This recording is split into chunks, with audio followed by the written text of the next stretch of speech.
Jesus Christ, you people suck. Wow. Wolverine on it. Back in the days when we played video games, it was hardcore for the nerdy and lazy. Now things have changed and all our video games are also for the casual and lady.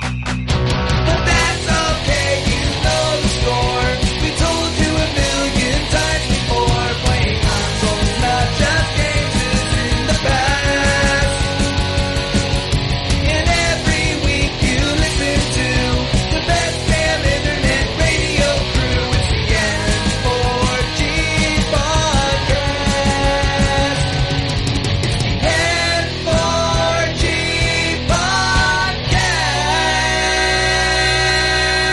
podcast. All right, it's time. Another week, N4G Radio. This is the 611, baby, episode 611 for July 20th, 2020. On the show this week, we have Drew. I am here. Oh, that's deep and sexy. That's right. So we also have Anthony. I wasn't expecting that. Ooh, and finally we got the Wombat Yep, in this bitch. in this biatch. And it's finally here. 3 weeks. Hurrah! What was that? Are you like muting and unmuting? No, Oh. why did it cut out? Are you throwing a bouncy ball against the wall? No, I'm not. So okay, all right. Well, hopefully that doesn't continue. It sounds like somebody's like knocking at your... Okay, well then. Oh, he just left. Oh, hello. Oh, now he's back. This is I'm an back. awesome intro, by the way. This is working out well. Excellent. And now he's not talking at all, so... Maybe I shouldn't have come back. Oh no, Drew, don't say that. Okay. All right, Yeah. we're just gonna. All right. He'll sort it out. We'll sort it out. Just, oh my god. Alright. Well, what I was talking about it included Wombat quite a bit because we've been playing that Ghost of Tsushima like 3 weeks. Yeah, finally you can talk about it. I know, right? We've been sitting here. We weren't even allowed to like say anything, but like, hey, we got that game, which is weird. We weren't even.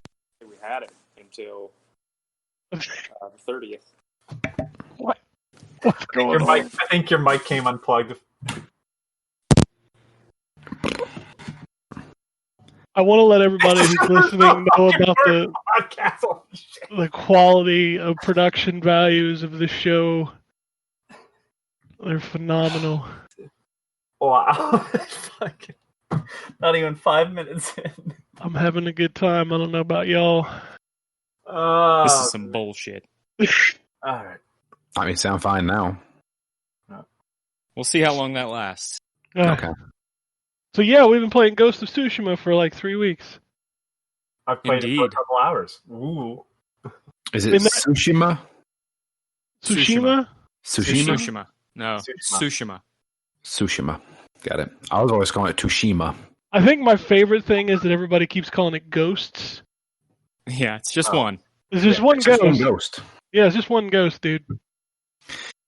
I kind of want to play that game, but when can I actually ever play a video game? Well, it's a big one. That's Yeah, what I'm it is. assuming. It's like as big as like probably what Assassin's Creed Odyssey. No. No, not quite that big. No. Yeah, I don't think anything's that big. Assassin's Creed Origin. It's probably somewhat comparable to Assassin's Creed Origin. Yeah. Gotcha. Okay. So It is 30, 40 hours. No. It's more than 40 hours. Well, you could mainline it in 25. You could, if you just went through the main quest, you could beat it in probably. I think honestly, you could probably beat it in 20, maybe 15 if you played it on easy. Yeah, if you just went straight and did the story missions, you could probably do it in 15 hours. Yeah, but that would be very ill-advised for this game.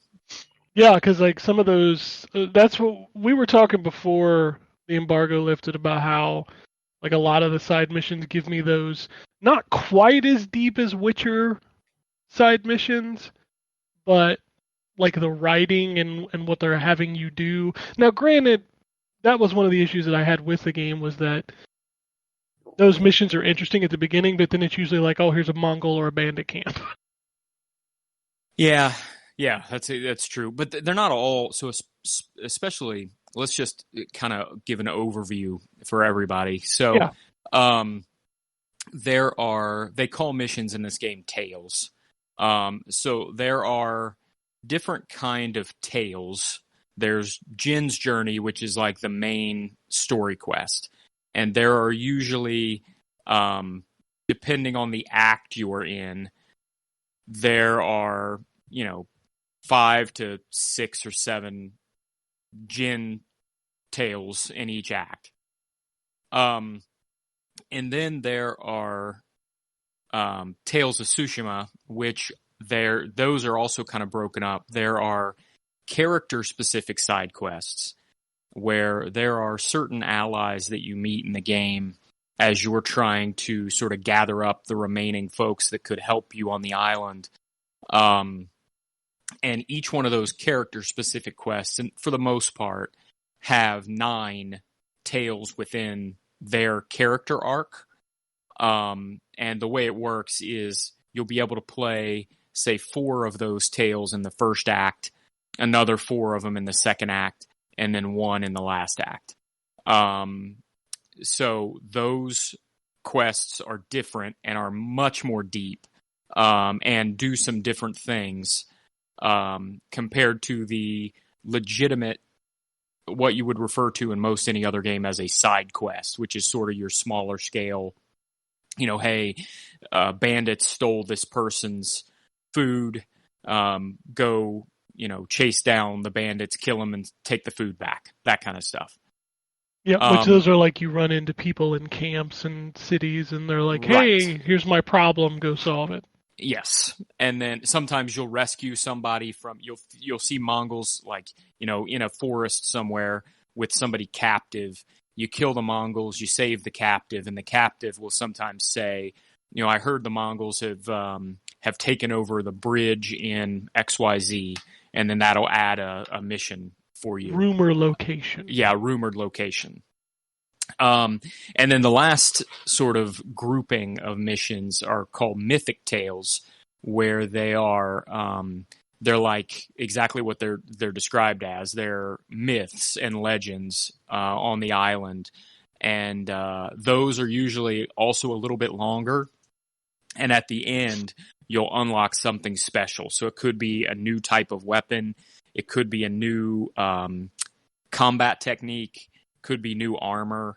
It just depends on the myth, but those are some of my favorite.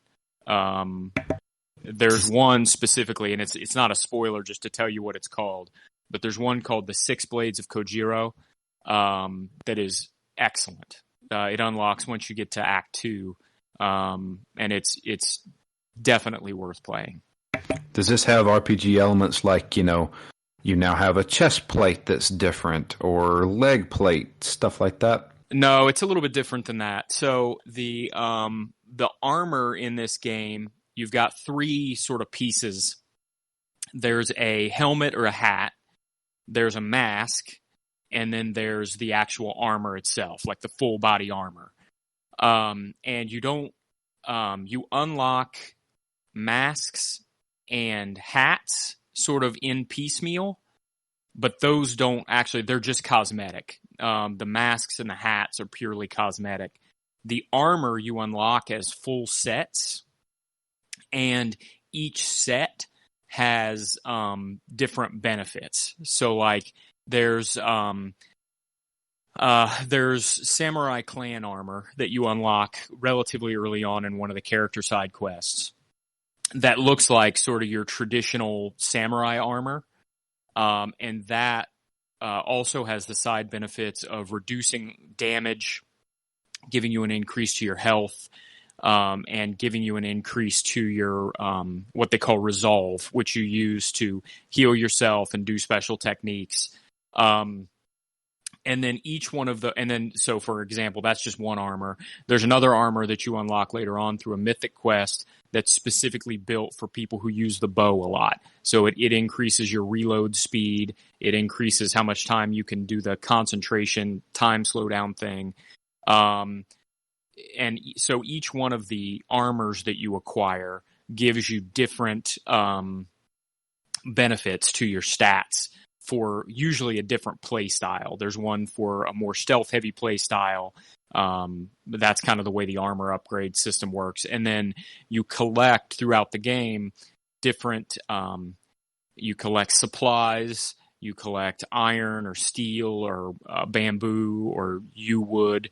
And you can use those to then upgrade each one of those armors.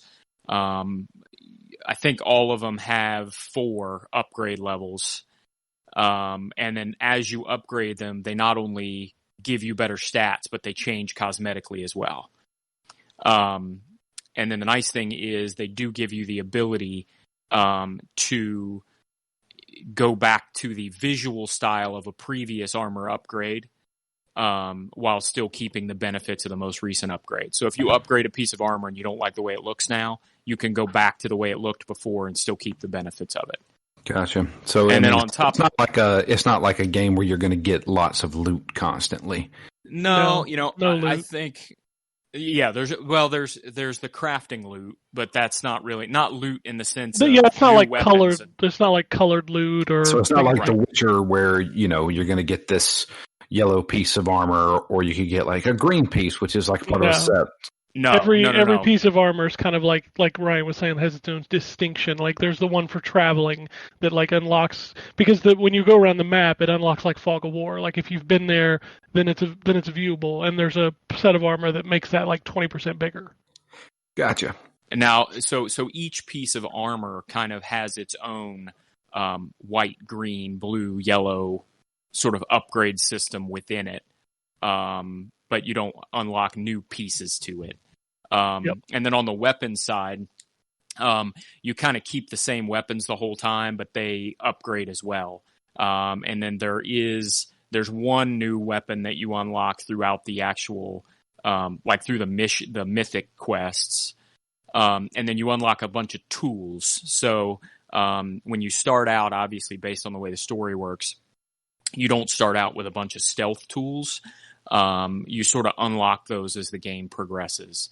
They call them ghost weapons in this game. But like, so, you unlock, kunai, and then you unlock smoke bombs, and you unlock that kind of stuff. The knife isn't usable until a specific mission. Correct. Yeah. So you unlock the Tanto knife, after a specific mission. So, and then one of the things, and I mentioned this in my review, one of the cool things, and this isn't a spoiler because everybody knows at this point, the point of the game is that Jin's a samurai and he's conflicted as the game goes on about using the stealth stuff because it's kind of against his code of honor, but it's what's necessary to rescue the island. And so when you start out, your stealth kills are pretty sloppy. And brutal, and they take longer. And so then as the game progresses and you upgrade your knife, the kills become much quieter and much faster. This game is all very brutal. It is. That's very true. Holy shit. Just wait, Anthony. It gets I'm sure. It gets much worse. Blood spray reminds me of Shinobi on PS2, where you'd slice into a guy and it would just be a ton of blood. Yeah. Like, it's so violent. Yeah, it's very violent, and it gets even more violent as the game goes on. Oh, but, I'm sure. So do you level up? Is there an experience? Okay. Yep. So, What is it, Legend? Yes, Yes, you do. You increase your legend, and as you do that, you earn technique points that you can use. It's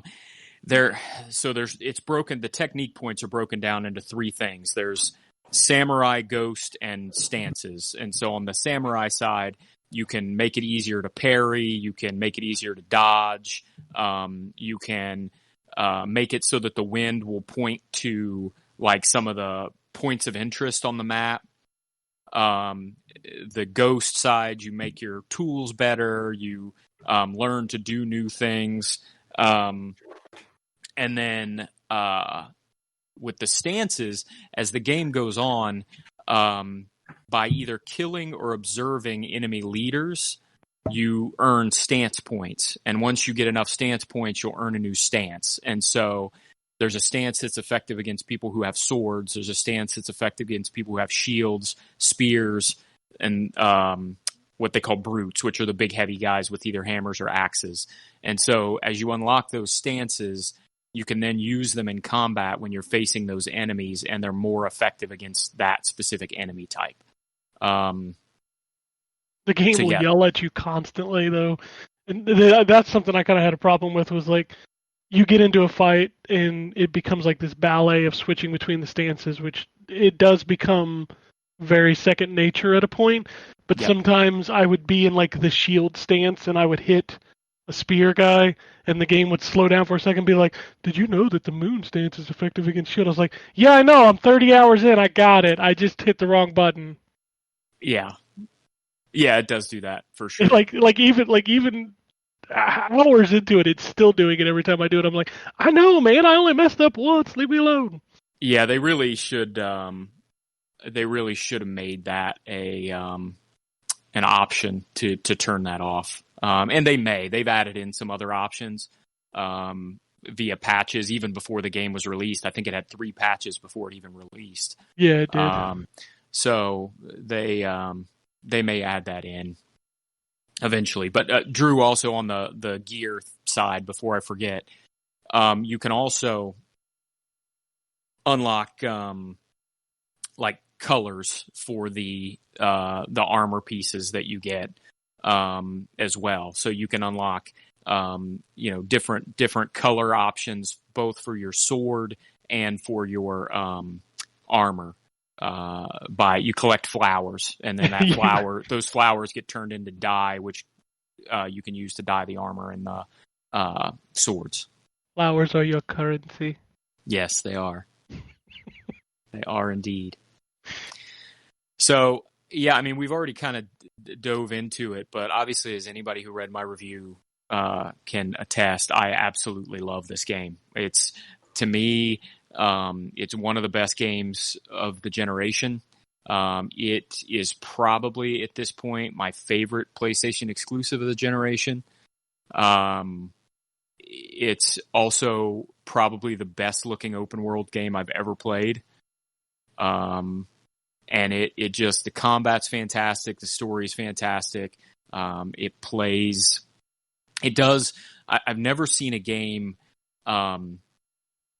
meld together the story it's telling with the way you play the game as well as this one does. There were times where, depending on what my last interaction was with a character in the game, it changed the way I played. So if I had just interacted with someone who was, shaming me about using stealth or not behaving like a samurai, there was a part of me in my head, the next mission I played, that was like, man, I should probably be a little more samurai-like here, even though the game doesn't force me to do that.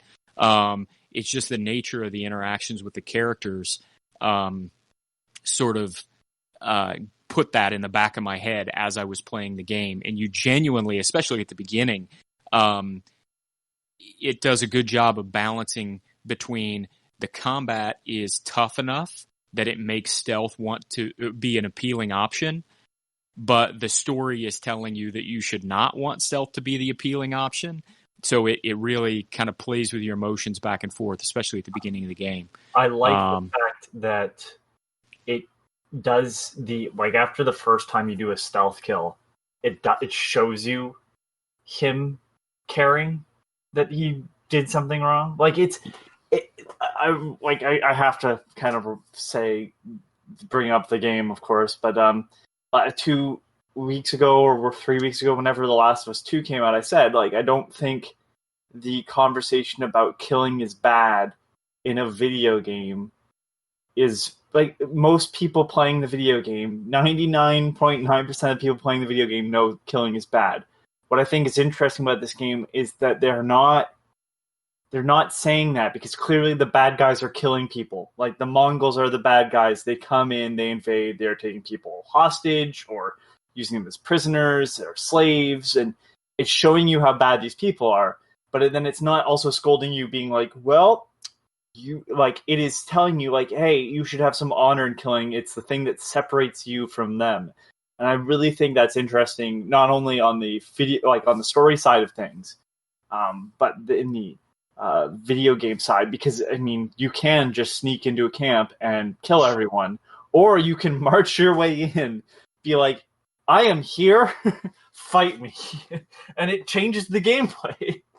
Yeah, And yeah, I for love sure. It's so hard to talk about sort of the overall themes of the game without spoiling anything. This is all early on. Like I've only played yeah. for an hour. I don't know much about outside of this. Like, I've only played, probably 2 hours now. So I don't know much outside of that. I mean, that's the whole story. Like, Yeah. the culmination of the. But did you finish it, Ryan?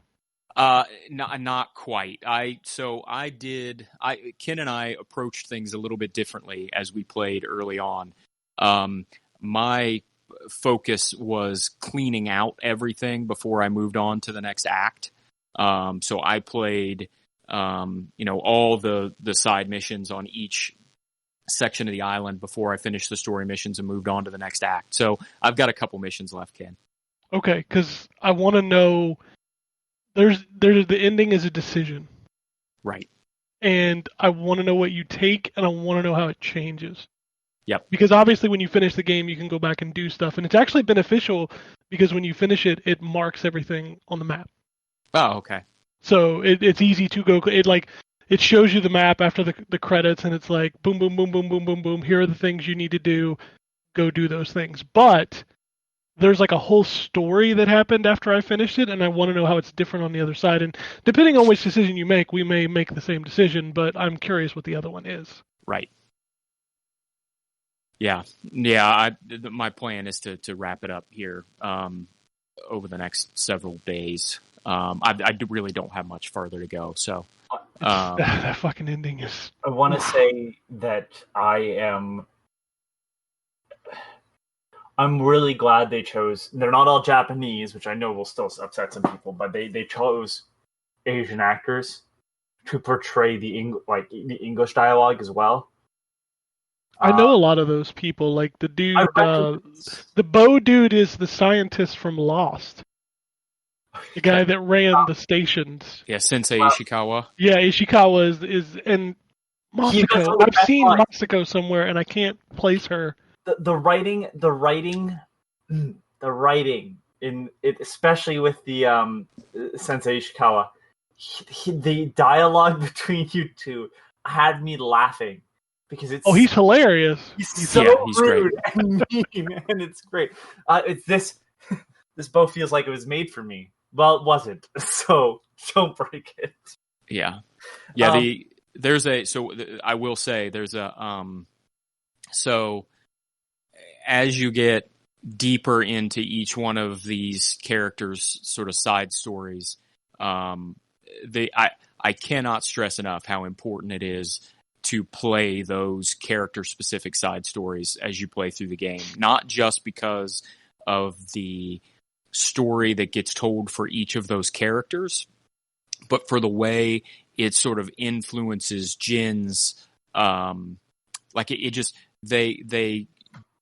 give you so much sort of backstory and context for everything that Jin's dealing with.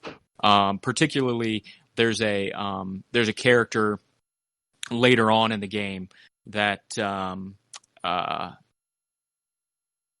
again, I'm not going to spoil anything, but there's a character later on in the game that knows Jin's family very well, and she has 3 missions, and there's very little combat through her 3 missions, but you get an incredibly dense amount of backstory on Jin and his father and his uncle and his family, and it's to the point that I almost feel like they should have made it a main story mission, because it adds so much context to his character. did you play on? Because I know Ken was playing on PS4 Pro. Did you play on the standard PS4? No, I have a Pro. Okay, so I have a regular PS4, and I know somebody was saying this game ran like garbage. Was that correct, Ken? I believe the statement was this It runs opening like trash. sequence frame rate is trash. There is a slight dip, and by that I mean it's clearly that it's dipped, but it has never been. No, I want to point this out that Digital Foundry did the thing, and they said that it dips to 28 or 29, and I'm like, when has this been considered trash? Yeah, no, it is like it's noticeable, but it was like okay, it was like I can see that it's happened, but I'm not playing the game at this point, and this game still looks fantastic. So it's the not art direction in this game is No, unparalleled. you're right, but I mean, like, I'm just saying, like, it hasn't, because you know, when frames start to stutter, you can sometimes have that sort of blending Sure. frames. That didn't happen. No, it does not. Hard to pace them out. I think there's actually decent frame pacing still, but maybe I'm crazy. I don't know. But like Daisuke Tsuji, who plays Jin, like his facial expressions are. I'm like, holy shit! And then I look up the guy, and of course, it looks just like him. But I was just like, this is amazing. You know, the sweat running down his forehead at one scene, and then like, holy shit! But I'm impressed by him. Eric Steinberg. I know that sounds weird, but plays Lord Shimura, who's also Sub-Zero in Mortal Kombat Legacy, apparently. Like he's great, and then I think my favorite character so far is the villain. Oh, Khan. Khan, yeah. Khotun Khan. Khan. I kept calling him Kodo Khan because I was Mortal Kombat. Yeah. He's apparently played by a gentleman named Patrick Gallagher, who, again, they made the character look like him. He's so good and intimidating. Like, holy shit. His nonchalant of like, yeah, you're going to do what I say.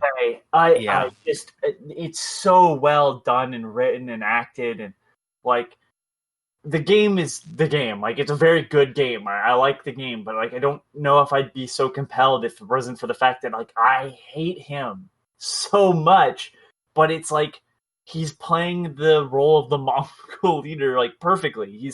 He's you're a very good warrior. Stand down. I don't want to kill you. Do you not get that? Like, I've studied you. I know you better. Like, just drop the fight. Break. Oh man, just It's a very good game. the intro sequence where they send their best samurai down is just wow. What a great way to start a fucking game. They don't, the fact that they don't start you off as young Jin, which I think would have killed this for me. They do that for the flashbacks for the training sequences. I'm impressed because I think I'd hate this if I started off as young Jin. Because it would have been slow. They start you right off into it. Yep. Yeah, this is a beautiful swan song for the PS4. Agreed, 100%. I wish, for sure, I wish we see more from Sucker Punch on the regular, because they seem to just push out some of the best games, and they don't get the credit that other Sony exclusive. I don't know if they're owned by Sony or not, but they only work on Sony stuff. You know, the Sony studios get, like, you know, Insomniac, Naughty Dog, Santa Monica. It just they don't receive the same amount of credit. So I hope this pushes them into the spotlight a bit more. I think I've loved at least one game in every franchise they've done. I mean, they've only done 3, really, right? I know, and every one of those is. Yeah. I love a Sly Cooper game. I didn't love them all. I don't think there's a what I call a bad game out of all the games they've made. No. There's not a bad game, but there is one very memorable game out of every one of their franchises so far. Yeah. It's great. I don't understand the discourse of the, like, a lot of people seem to be disappointed in this game, and I just don't understand. I get if you're not wanting another Assassin's Creed open world checklist game. I get that. I do. my argument would be then your issue isn't with this game. No, your issue is with open world games. With the system, yeah. Yeah. It's the genre. Or I'd argue that you've binged them too much. And I say that with Ryan in the room, who I think plays mostly this type of game. It's almost exclusively anymore Right. what I play. But I mean, like, to me, like, it isn't for everyone. And it's the same sort of talk that, like, I would have with The Last of Us or God of War, like, specifically the new one that is, structured after Zelda sort of stuff. There's rarely a person that only specifically plays one type of game. But Ryan's an anomaly. Like everybody else in the room, is very varied with their choices. Like I just don't think like you should binge a bunch of these games. Wait for the best ones. And I know it's hard to say that because like Assassin's Creed is continuously quality games and stuff, but like there's so many open world games, like you don't have to play all of them. Wait for the ones that people say you should play. Those are the ones that are going to push the genre, the style, whatever you want to call it, forward. Yeah, and I'm not the type to criticize anybody else's reviews because it's all subjective at the end of the day. But exactly, it's very easy. As someone who had 40 some hours in the game before I published my review, it's very easy to tell by reading the other reviews who had a significant amount of time in the game before they reviewed it and who mainlined the story before they reviewed it. There's some criticisms I have seen that make it abundantly clear that the person didn't really invest time in the outside pieces of the narrative. They just plowed through the main story and then pushed publish. Yeah. Which this is not, I will say completely. If you're the type of person who buys games like this to mainline the main story, you're not going to get everything out of this game. You're just not. It's not built that way. It's built for people who want to do the side content because it gives additional context to the story and the characters and the universe. Yeah.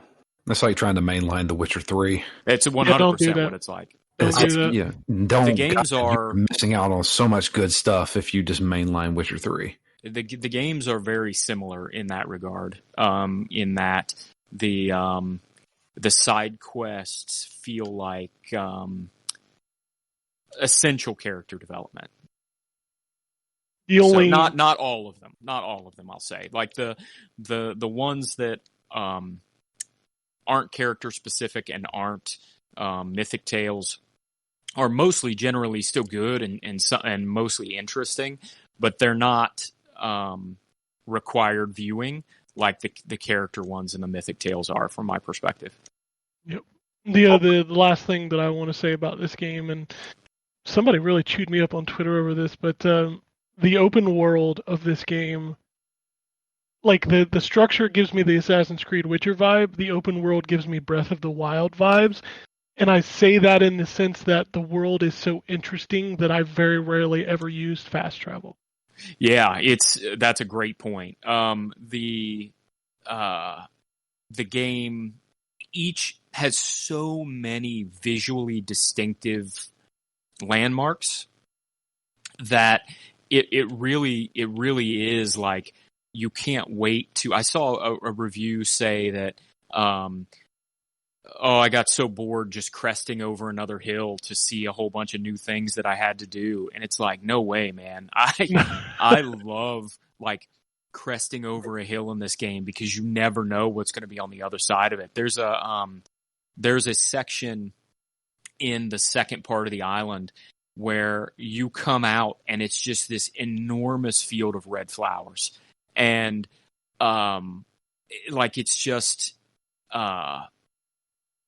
breathtaking is overused, but that's the best way I can put it. I mean, the intro sequence when you ride away on the horse for the first time. When he reaches down and runs his hands through the flowers? Yeah. The white flowers. Yes. Oh my god! It's so good. And It's it's like this is one of those games where I did nothing but like the photo mode is so quick and so easy to access that I was just taking pictures left and right. Same. Yeah, I have so many pictures on my Well, hard drive of this I game. almost took a photo of, and I don't do that, of when he first pulls out the sword when he's in the house. It was such a good shot. I'm like, Every time you get into a duel and he flicks it with his thumb. ugh. Yeah. Yeah, that's so good. It never Yeah, I gets think old. my favorite part is at the end. So let's talk about duels for a second. For folks that and My favorite part of the game so far. what's that? My favorite part of the game. Yeah, so the duels, you'll get into a one-on-one duel with another character, and usually they take place in like a, well, I shouldn't say usually. Sometimes they take place just like in the battlefield. Sometimes they take place in actual like a dueling ring, depending on what the story. Huh? Are we talking the standoffs or something different? No. Something different. There's Oh, actual duels where it's just 1v1 and it's like all cinematic. This is a boss fight, right? Yeah, The and it standoffs are my strips favorite you. part. Yeah, So- it strips you of everything except the sword. So you can still switch stances, but you can't use any of your tools. And it's like a 1v1 boss fight where you have to be able to block and parry and dodge and do all the stuff that you need to do. But like Ken mentioned at the beginning, you always get that like samurai movie / Western standoff where they look at each other and the other person like puts their hand down close to the sword and Jin moves his scabbard forward a little bit and flicks his sword out with his thumb. And that's like kind of your cue as to, okay, the fight's starting now. It never gets old. Nope. And then at the end, when you win the duel, he always does like this little flip of his sword to get all the blood off of it and then puts it back in his scabbard. It was funny on Twitter. Professor Chaos said that he thought the game would be perfect if only there was a button to wipe your sword off and put it back away. And I said, there is. Swipe right on the D-pad. Yep. And he will wipe the blood off his sword and put it back away. I like it when he puts it between his elbow. Yep. Yeah, he holds up his arm and wipes the blood off across his elbow and then puts it back in. It's so good. It's so the good. little touches like that make that game so good. Yeah, and the one. So just to get it out of the way, there are a couple things that I wasn't as huge a fan of. I expected early on to play the game in Japanese, but I couldn't do it because the lip sync is in English. Yeah. And so I never have a problem the other way around when the lip sync's in Japanese and the dub's in English, but being able to read the characters' lips while they were speaking Japanese didn't just mess with my brain. So I'm sure it probably won't be as bad for some other folks, but for me, I couldn't quite get past that. And then the Kurosawa mode, the black and white mode, is super cool. But the freaking game looks so good that it's hard for me to play in a mode that strips the color away. Oh god, yeah, like especially the fields of the different colored flowers. Like, Yeah. nah, I need to see that. Yeah. So, I mean, overall, obviously read my review if you want a more in-depth walkthrough of the way I felt about the game, or feel about the game. But it is, it's a classic in my opinion, and I look forward to 100%ing it, which I haven't done in a game in a very long time. And then I look forward to hopefully future installments of the series or at least something similar. Yep, it is currently my game of the year, and I think the only two that have a chance of dethroning it are Cyberpunk and Halo, depending on how good they are. Yeah, agreed. I'm in the same boat, although Halo probably won't, just based on sort of... I give Halo an open cred just because it has a chance to be incredible, but I don't think it will. Yeah, no, I agree with you completely. I just know my taste in games will not probably allow a first-person shooter to overtake an RPG. Rumored to be for open world, but I don't know. If those speculations are true, if they make a Halo Far Cry, And they may actually have something on their hands. and I Halo, agree, yeah. with the Halo story especially, Yeah. We'll find out on Thursday. Oh, fuck, please, God. Like you're stuck on this planet by No, I yourself. think they're back on a Halo. Oh, well, you're back on a Halo by yourself, and you have to It's, like, it's an liberate open this entire Halo place. game. An Yeah. open Halo game. Open Halo game. Two things I want to just touch on before we stop talking about this. When you said the duels, I thought you were talking about the standoffs. Oh, Oh, no, yeah. no, My no. favorite thing, and I need that in more games. Oh, Yeah, absolutely. What a It's great super cool. walk Yeah, on. You upgrade I it. Wait, hear- wait till you upgrade it to the Oh, fact that oh, you I can do thought- like 3 or 4. I have 2 right now. You I can do did 3 or 2. 4 with armor and upgrades. 3 when the with the armor. Okay. Yeah, Yeah, there's a it- special set of armor that Mm. you get later in the game that adds can add up to 2 depending on how upgraded it He is. announces himself.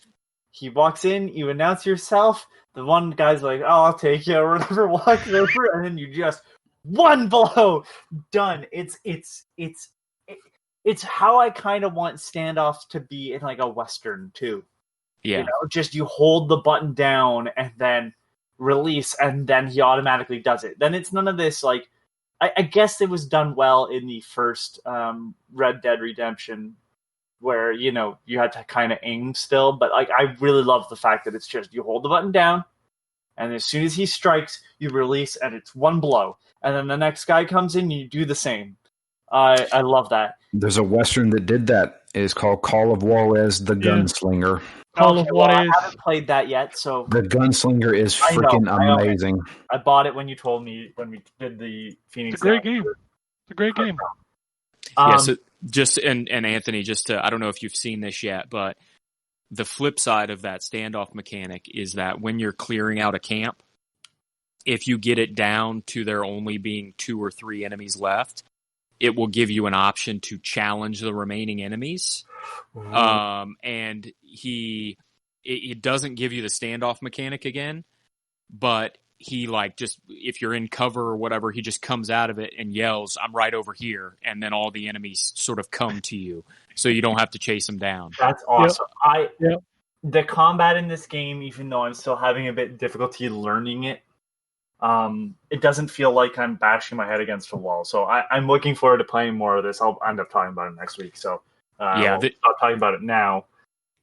Yeah, I'll just have more of it now. one piece on the combat, which I know you're as you said, you're still learning it. The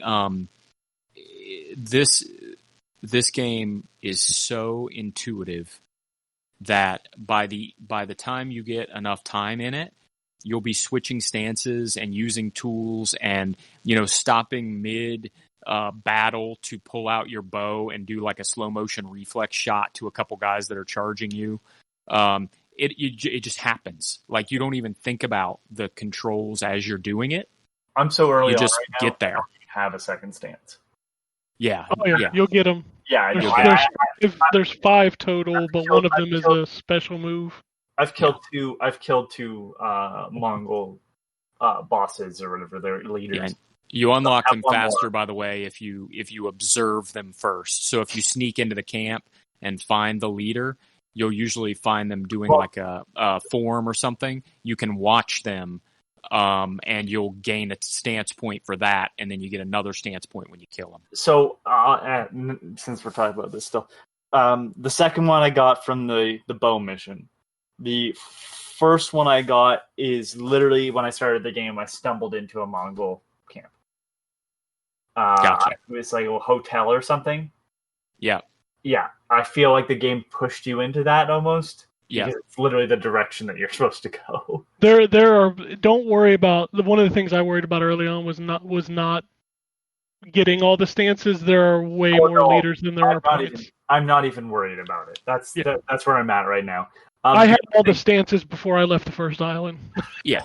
The other thing that I want to bring up, just because you had mentioned it, Ryan, is and this is something where it's like I don't know who would have necessarily taken it that was better than Ken, but like again, I bring up The Last of Us 2, but not to shit on it, but it's like people were kind of upset with Ken's score, but like if he had handed that code to me or Drew, it definitely would have not received that, right? Because neither Drew or I really like how Naughty Dog games play.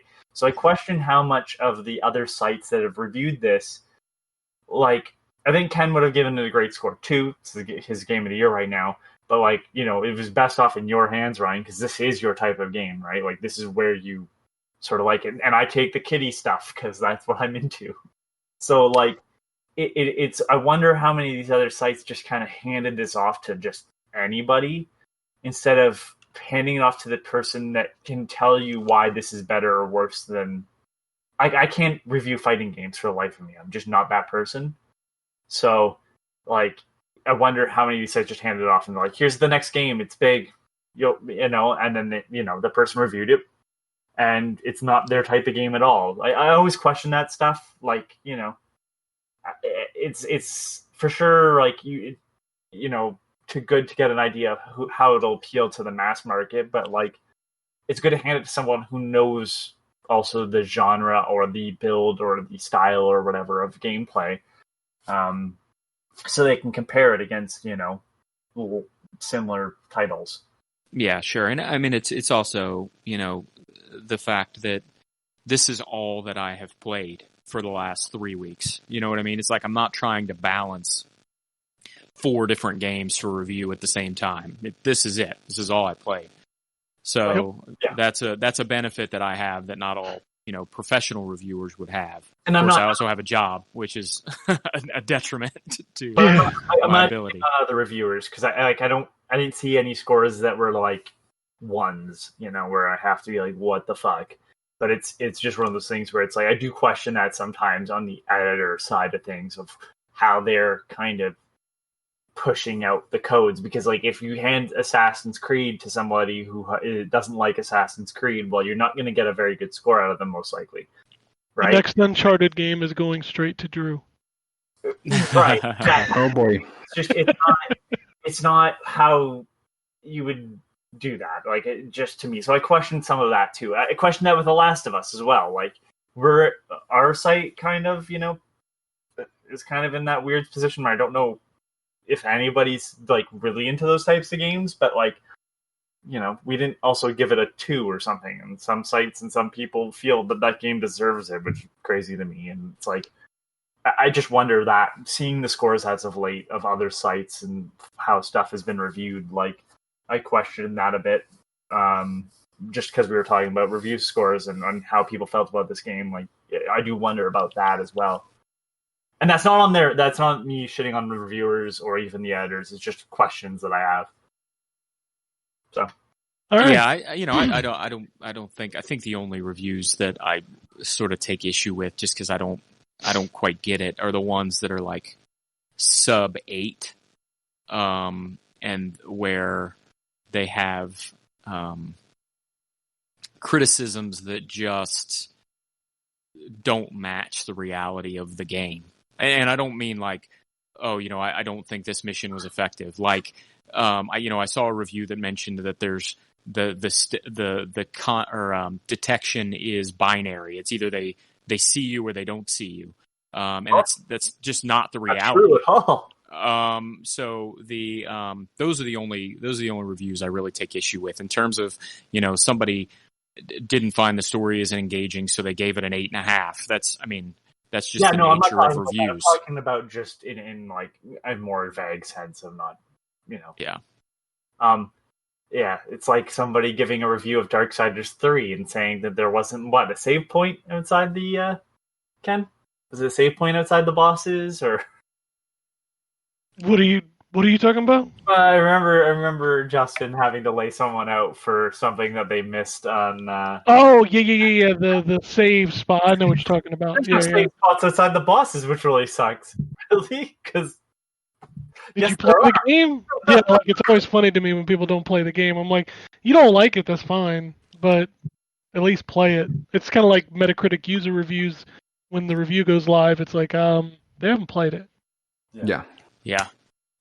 I am grateful, or I shouldn't say grateful. I am happy to see that the majority of people that I've seen playing it online are really enjoying the game, which is good. All right.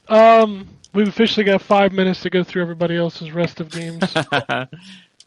I kind of laid this out on Twitter this week. I was like, this show is probably going to be Ghost of Tsushima and then predictions for the Xbox thing this week. But Yeah, I wish I had picked up Paper Mario. It would have been nice to be able to talk about Paper Mario as well. But I have Jay not is played it yet. reviewing that, which Well, it's Jay's Nintendo. not here to talk about, is he? Well, Jay just got it Friday. Yeah. He's Nintendo done doesn't with give it us now. code until launch day because that's how Nintendo do. He's done with it by now. You know that. Oh, he probably has. He probably finished it this morning. You know? Yeah, there's no XP system, so I just blast through it. Thanks, Jay. Oh, Wombat's over there just slicing and dicing. That's right, I am. So Drew, You think we'll this start. train stops? This train don't stop. Yeah, I've Cold already train went back sneak into the by. game. I've already been back into Tsushima like several times to continue cleaning up. I might actually 100% this game. I like it that much. But we'll, Drew. Yes. Did you play anything? I did play a few things. There's one thing I do want to bring up, and Okay. the reason why is because Anthony knows it because I sent him a picture of it. There's an app on the Again. there's an app on the Google Play Store. I'm sure it's on iPhone as well. It's called AI Dungeon. I downloaded this because I was like, it sounds like a choose your own adventure kind of thing, and it is. So what they've created is a AI that generates a story for you, and you can choose using your keyboard to say something, do something, or you can then give the story direction just by typing in something. And I said, let me give this a shot. It sounds like some dumb fun. Boy, I've probably put maybe 10 hours into this game because it's dumb. It like the AI is okay. It fills out a story for you. They give you some scenarios, like a fantasy setting or a mystery setting or something like that. I'm going to read you an excerpt that I did. Is this the one you sent me? Yes, this is the one that I sent you. Because if you give somebody like me the choice to say or do whatever I want to in a game, I'm going to do some really dumb stuff. I'm sorry for you. So let me paint the picture for you. So the story was I was a private detective, a PI, if you will, in the 1940s, classic, noir setting of I'm sitting at my desk, a woman walks in, help me find my brother or my husband. I think he's been kidnapped. So I go through this whole spiel. I mean, I've been doing this for probably 15 minutes. And I finally said, I'm kind of done for the day. I'm done with this story. So me and this woman who she's hired me to find her brother because he's went missing. I'll just put it this way. So I've been trying to slowly get to the point where the woman is like, I'm in love with you, right? I said, I'm going to end it. So here's the transcript. You say, now shoot me. You're not going to stop me, Cindy asks. We have to go. You say, shoot me in the dick right now. Cindy takes the gun out of your hand. That's better, you say. Now shoot me. Cindy looks at you and then down at the gun in her hands. You say, do it. Cindy closes her eyes and raises the gun to your head. You pull Cindy close to you and kiss her on the neck. I love you, you whisper. Goodbye. Cindy shoots your dick off. You grab it, and Cindy starts to scream. Blood squirts out of it as it hits the floor. You step back in shock. You say, you fucking shot my dick off. Cindy begins to cry and look away. She starts to run from the room, leaving the gun in your hand. Why? She screams. Why? You stare at the gun in your hand. That's it. This is quality storytelling right here. Oh, he says, Drew wrote that he was taking the Michael Scott approach. Yeah, so I put it on Twitter. I was like, I'm basically playing this game like Michael Scott, where he's doing improv. So there's a part where Michael Scott from The Office goes and does improv, and he ruins everybody's story because he immediately pops out with a gun. My favorite is when they tell him to stop, and then he whispers in the other person's ear, and the other person just does nothing, and they're like, "What is going on?" And it's like, he says he has a gun. Why do you have your hands up? He just told me he has a gun. And so that's what I've been doing is like just starting the story and getting deep into it and just be like, I shoot everybody in the room. Okay. The story just keeps going. Sometimes it's like this man comes in. Finally, thank God, you finally got rid of everybody. Now shoot him. Somebody else walks in. You finally got pow, pow, pow. Just shoot everybody. Okay. Anyway, so I've been playing that AI dungeon. That's actually pretty funny. Just coming up with these dumb stories. And the AI, I have to give it credit. The AI actually does really well. Like you can type in full on like paragraphs if you want to, and it will calculate what you said and then make a story out of it. All right. But other video games. Glass Masquerade 2. Me and my wife have been enjoying that. We're getting close to the end. We've got 2 more arms. There's 5 arms of the map that you have to do. Oh God, you haven't even got to the hard ones yet. We did a puzzle yesterday that was 71 pieces. I think the last puzzle's over 100. I'm kind of a. That last puzzle took me an hour and a half, I think. Yeah, it took me over an hour to finish that last puzzle. But we're having a good time with that. I've already came up with our next game that we're going to be playing together. It is a full motion video game. Oh boy, is it Gamer Girl?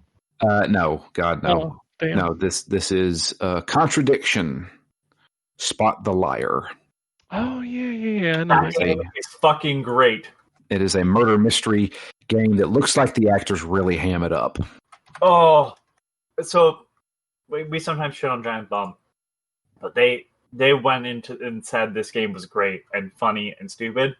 So I'm like, all right, I need to play this. It's really good. The guy who plays the detective is amazing, and I love this game a lot. I've seen a couple of the actors before. I think they're kind of, they do like character pieces. Have you seen a sign like this before? And he's doing like the rock like devil horn. And he does it to people, and you can just ask everyone, and the responses you get are hilarious. Also, made by Tim Follin, who you might know better as the guy who made the soundtrack for the Silver Surfer NES game. Oh, nobody needs to know about that game. Hey, nobody needs to know about that game, but the soundtrack for that game is fucking amazing. Yeah, well, that's where all the work went. Well, he could do like Commodore 64's type music for NES games. I don't know how he did it. He did the one for Solstice. I think he did Pictionary's theme on the NES as well. Games, they sucked, but he was the one that did the soundtracks for them, and they're all amazing. Yeah, this game. JN fucking games. So that's what we're going to be doing next. I haven't been on for a while, so we finished up The Witcher 3. Yeah. I finished up Blood and Wine. I think I know the part that you're talking about, Ken, that you got stuck at, where you're running with Regis through the city as the vampires are coming through. Okay, yes. Yeah. I'll give you a little pro tip. You don't have to fight anything there; just run by them. It was like I almost want to say it was like a blocked off area. Like there was like a circle around it that I couldn't get away. Maybe I'll boot it up and try to run away because like I said, I can't go anywhere and upgrade or repair my armor or put anything on my sword, or I can't do anything. You're actually pretty close to the end of that DLC. I figured I was, and I wanted to finish it, but I've tried it like 3 or 4 times, and it's kind of like a mission I'm stuck on in Assassin's Creed Odyssey. I don't know if Wombat, if you've made it to this part, but it's the last mission of Legacy of the Blade where you got to destroy the ship, and that ship just murders me as soon as I get in the water.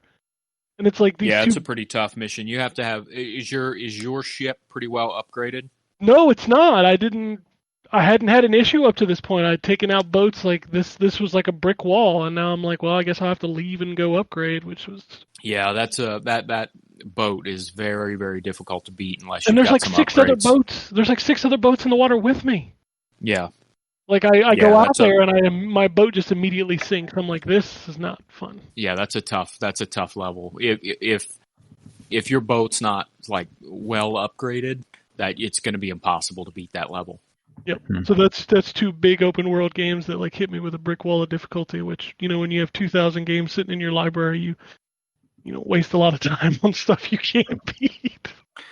But we finished up Blood and Wine. Blood and Wine was good. But it was not as good as Hearts of Stone.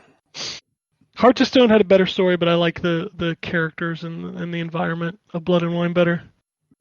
Man, Gunther O'Dim is the best character in Witcher 3, man. It is, but man, I loved the scene in Blood and Wine where you put the dude in the cage to attract things. Yeah, that's really cool. Yeah, that sequence was fucking awesome. There was a lot of cool stuff in Blood and Wine, but I just everything was just so packed so tightly in. Everything you did in Hearts of Stone mattered to the story at hand, and that's what I liked about it. Yep. I like that. I like and Hearts of Stone also has one of the best missions in the entire game, which I won't spoil for anybody who hasn't played it, but how do I put it? You meet a dog and a cat. Oh, that's that part, the best way I'll put it, yeah. Okay, yeah. Yep. I thought you were talking about the ghost part. So much good shit in that game. So much good shit. Like, even if you only played a quarter of that game, you still got your $60 worth. I when I beat Blood and Wine and the credits started rolling, I got sad. I was like, I'm sad that like The Witcher 3 is over. I mean, the only thing I can really side stuff. I can still go do side stuff because I was so disappointed because I thought it was going to be in Blood and Wine. Ever since I saw the freaking trailer for The Witcher 3, there was always that one part that I said I want to see that. It's whenever Geralt goes and finds a vampire and wakes him up, and he asks him what year it is, or he asks him what year it is. He's like, no, it's not this year. He's like, well, then fuck off. I never saw that, and I thought it was going to be in Blood and Wine. I think that's in the regular. I think that's in the regular game. It is. Chad, he emailed us and told us that it's actually in the base game in the first act. I was like, well, fine, great, and I missed it. So yeah, the cool thing that I'll mention about Blood and Wine is that there's a so it's not a secret to say that the games or the DLC is about vampires. That's like the entire purpose of it. But yeah, there's a character that's introduced in the DLC that is ultimately revealed to have been a vampire. And that character actually appears in the very first trailer for The Witcher 3. And it's that very first trailer for the game takes place after the DLC and references essentially the fact that it takes place after that DLC. So that's how long in advance they had the story for that DLC kind of mapped out. Yeah. Well, I mean, you think about it. The main villain of Hearts of Stone, the first person you ever talked to. Yep. It's the first person you meet in Witcher 3. Which makes you think, is he behind this entire thing? That's it's definitely likely based on the nature of his character. Exactly. God, he's such a good villain. God, I love him. But anyway, we finished up Witcher 3. We started Remember Me. I'm still playing through that right now. Yeah. Not the hidden gem that I have been told. No. I like that game. I played it at launch, so I don't know how well it's held up. The combat was never the strong point. Well, that was the first budget Batman game. They keep throwing that combat at you, though. No, they do. But I love the rewind time stuff, and the way the story plays out is really good. The rewind time stuff is great, and was made better in Life is Strange. Yeah, unfortunately, it was a beta test for Life is Strange. I don't like Life is Strange. You can not like it all you want to, but that's all you do in that game is rewind time. I haven't actually played that game, so and change stuff. That game starts off. You think it's going to be something, and they are the only dev that did like a episodic game where they clearly are like, oh, people didn't like this. Let's change that in the next episode. Because by the time that game ends, over the 5 episodes, it is something completely different. It is so fucking amazing. Yeah, it starts out slow, very slow, but once you get into the 3rd episode, that's when stuff starts to ramp up, and you're like, "What the hell is going on?" Episode is still one of my favorite things in gaming ever. Well, I turned it off after episode 2 because I was bored out of my fucking mind. Oh my god, you missed out on something, man! I'm telling you. I did not miss out on anything. I saved time. You sound like freaking Tommy Wiseau. I did not. I did not lose anything. I saved time. All right, what else is all going on, Drew? I mean, that's pretty much Animal Crossing here and there. But yeah, I mean, I have enough time to play. You get video your sound games. you get your skin. No, I'm 3 wins away. I keep getting paired up with idiots. Oh, that sounds about right. Yep. Yeah, I I swear, I have better luck playing Mystery Heroes than I do playing Quick Play. Well, that's what I play is Mystery Heroes to get my wins, my boxes. I'll say I've already got my boxes, so I'm like, well, let's just go to Quick Play because then I can guarantee somebody's going to be a tank and a healer. But then, No, you can't. you get morons. Oh, man. you're in not classic. You're in regular. Okay. No, Did you not do all classic. your placements? I didn't do my DPS because it's a fucking 5 to 6 minute wait. I'm not sitting there waiting that long to lose a game. I got 3 out of 4 platinum. I still can't platinum tank. I'm in like 2345 or something like that. Hey, you remember? I was, 2 wins away from being a diamond player on Xbox? Yeah, until you lose another match and it drops you 150 points because it. That's true, but I mean, I'm just saying, like, I think PC has conditioned me to be very cautious. Yeah, I'm 2700 is my highest on healer. Like I could probably grind to diamond, but I don't enjoy playing comp as much anymore. It's just, I mean, I do my placements, and if I'm in gold or higher, I'm like, okay, I'm good. If I'm in silver, I'm like, okay, I got to get to gold at least. Yeah, I placed platinum, and I even did the open queue. Which, if you want to play DPS, go play open queue because everybody plays DPS. I know, but I just it's just horrible, man. That emote is awesome, though. You need to get it. I've got the 2-tier. Then you've got the emote, I believe, but the skin with the emote, Okay, good. It's good. Yeah. It's a good skin. I still really like Sigma too. Oh, he's become my second. Like I main Orisa, but if somebody's taking Orisa or we're not playing another shield, I might play Sigma. I like him a lot. Yeah, Sigma's pretty good. That dude can DPS like nobody's business. Oh God, almost every tank match I played with him in my placements, I had gold damage. Yeah. But yeah, no, I'm still working on getting those 3 more wins to get that skin, which is supposed to be. He looks like Beethoven. Yeah, and the music the music. It's good stuff. Yeah.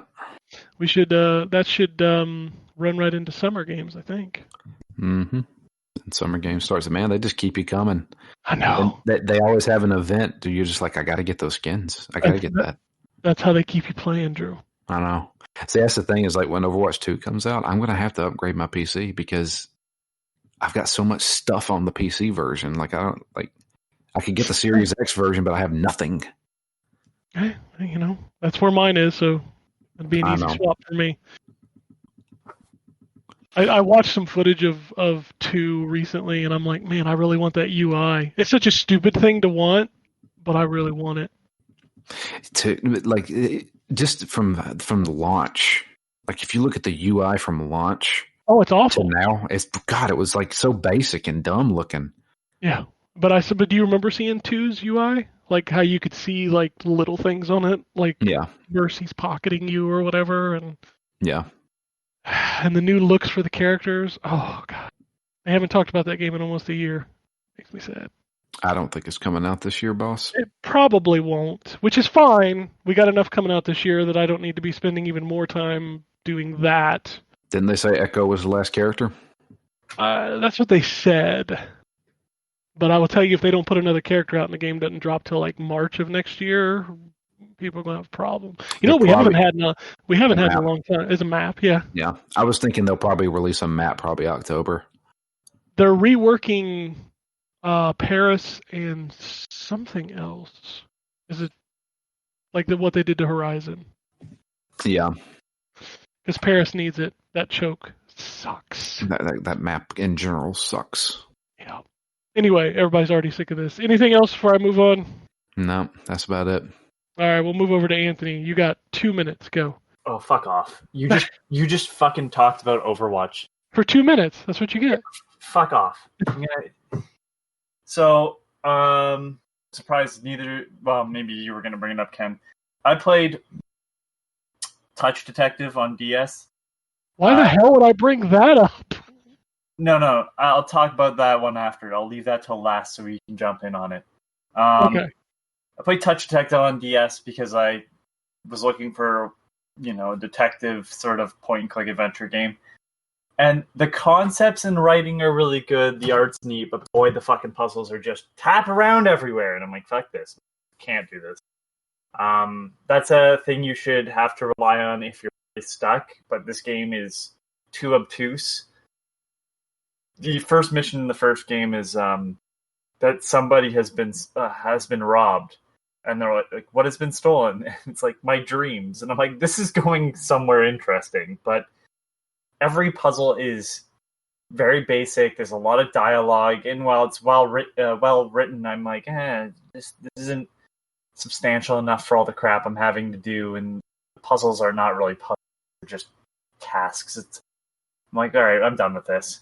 So I'll be trading that in. Sorry, I'm just pulling up my list of stuff that I have played. I was off this week from work for quite a bit because I thought I might have had COVID. I didn't. But boy, waiting for tests was fun. I played a game called Fight Crab, but I can't talk about that yet. Which is crazy because I sent you that game almost a month ago at this point. I know. I talked about the demo 2 weeks ago. Go listen to that. I did play. I decided to start up something just simple one night, and so I decided to start up Cluster Truck, which was on Game Pass. Yep, that's my response. So that. I remember playing that like a demo or something of that on the PC, or maybe it was just the game at a friend's house and liking it. But boy, I don't know what happened, and I was just like, yeah, no, this isn't great, and uninstalled it. Thank God for Game Pass. I did start up Assassin's Creed 2 while I was home because I just needed something that was kind of comfort food, kind of turn my mind off and just play a game. And that game still holds up, except that when the character runs up a wall or doesn't do the jump properly. We've come further than that with how a game helps a player play it. So it's just one of those things where it's like, oh yeah, that's right. This game has a few spots, but other than that, that game's still really good. It's hard because every time Ezio talks, I just hear Sonic the Hedgehog because it's the same voice actor. And I played Ghost of Tsushima, which we've talked about. And I started up a game after Ken and Drew sent me a message about it. Oh, God, we're going to talk about this? Of course we have to talk about this. It's the weirdest thing ever. I forgot. Oh. I also popped that on for about 10 minutes. That was about how much I played. Last year, we talked about a game both on the podcast and Phoenix Down. Actually, was it 2 years ago that Gene Rain first came out? Yeah, it was 2 years ago. I reviewed it. It came out called Gene Rain, and last year Drew and I played it for Phoenix Down's Year of the Bad Game, and it's a bad game. There's not much else to say about it, but it was had that sort of weird Tommy Wiseau charm to it to some extent with the swollen scorpions. Watch out for the swollen scorpions. and the quality of voice acting, not just in the actual voice acting itself, but how it was recorded. Yeah, it sounded like someone was across the room. So you couldn't in the game tips at the bottom of the screen, you couldn't understand what they were saying because it was in such broken English. Yeah. So Ken messaged Drew and I about what looked like a sequel. And that would just, of course, this year couldn't get worse. Was it called? It's called Wind something, right? Wind Tower. Wind Tower. Yeah. And it has replaced Gene Rain in the Xbox menu. Yes. Yep. So it's still called Gene Rain Wind Tower is what it's called in the Xbox store. Yes. So I'm like, what the fuck is that? So I decided that I had to download it because I hate myself. I don't know. And it is a complete rehaul of the game. To the point where it's almost not the same game. It's not recognizable. It's not because the first game had that weird fucked up story at the beginning about the girl losing her mind or something. And the kid and this gigantic mechanical heart. Yeah, and none of that's in this version. And this game has none of that. This game is like, here's a warrior. Like it's mostly voiced in like Cantonese or something. Yeah, it's definitely Chinese. Yeah, it's definitely Chinese of some sort. I don't know if it's Mandarin or Cantonese. They are right to the point. They do a better job explaining the story. The English is nowhere near as broken, even in the subtitles. And you get to choose your mission. It's far more competent. It looks nicer. It runs better. It plays better. It's by no means a good game. No. Nobody would say this is a good video game. This is literally a weird like step towards a 5. Like it went from what, a 1, Drew? That's what you gave this game? I think I may have gave it a 1 or a 2. I can't remember. Let me look it up. 1. Just do that. And it's I have to look. Drew, I have to a 1.5. 1.5. And for some reason it's labeled no score. Yeah, for some reason. The price I'd pay. Haha, yeah, don't buy this.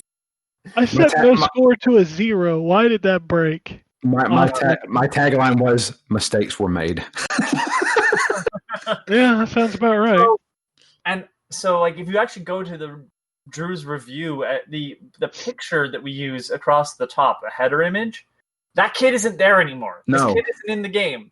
This is like a weirdly like at one point in Gene Rain you were playing as like a female character in like the future or the past or some shit, and it was like kind of this open world map, and this it's just a competent third person shooter, and it's bizarre. And like this whole like it literally tells you like, yeah, so we heard that this game was bad, and in attempts to make it better we have totally rehauled this. So the story progression that you had is gone, but here's some stuff to upgrade your character with. And it has like free DLC, and like I don't know, like it's weird because it's lost all the sort of charm it had. They added a hub world. Yeah, like it's so weird.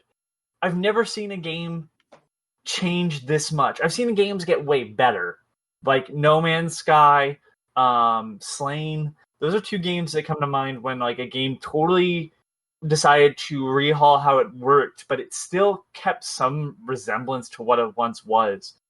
And this game clearly has like the same story, I think. Because like the characters are the same. You play as Alex, whatever, and Bill Feynman is still the bad guy. But like it's competent, and that's kind of weird to see. And what's even weirder is that Gene Rain still exists on PC. You can still play the original Gene Rain, that piece of shit. And Wind Tower is a separate purchase. But I thought it was supposed to be the same game. Like, I don't know what's going on. It's one of the weirdest things I've ever seen. And I actually had to tell Ken and Drew, like, you need to play this because I don't know what the fuck happened, but this ain't the same game. I feel like they can get away with that on Steam, but Xbox is like, no, you can't do that. You can update this game, but you can't have a separate game, which is also the same game. Yeah. So that's the only thing I can think of is that Steam doesn't give a crap. They release how many freaking hentai games a day. Yeah. You know, who cares? But Xbox is like, yeah, no, we can't let you do that. You can update this one if you want. Well, you're not charging again for another game. Well, I mean, I think Gene Rain was always less expensive on the PC. What I'm interested in is looking at the page now. If you click on the developer, it's DLE Network with a small N on network in the original Gene Rain, and it's a capital N on network in the new one, and so they don't come up as the same developer. Wow, are they really trying to do that? I don't know if it's intentional or not, but they didn't publish the first Gene Rain, apparently. On Steam. T-Tooth Workshop did, and they are publishing their own.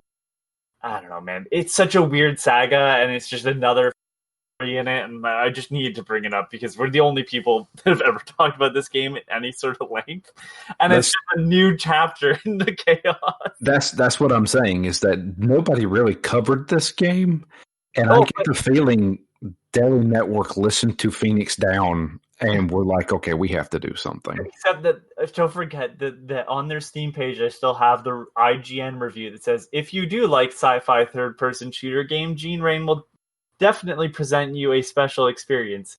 7 out of 10. That was like IGN China? I think so, yes. I'm just game like, is bad. It's crazy how this played out. It's just so bizarre. It's such a weird thing that you two would both message me and be like, "What the fuck is this?" And then I was the one that decided to start up and was like, my whole response playing was, "What the fuck is this?" Yeah, I was scrolling through my games and I saw the icon. I was like, "That's not Gene Rain." And then I noticed that it has 2 DLC packs on the Xbox store that are free, and you can just download. I downloaded them, but I have no idea what they are. I think they're new maps or something, or new levels.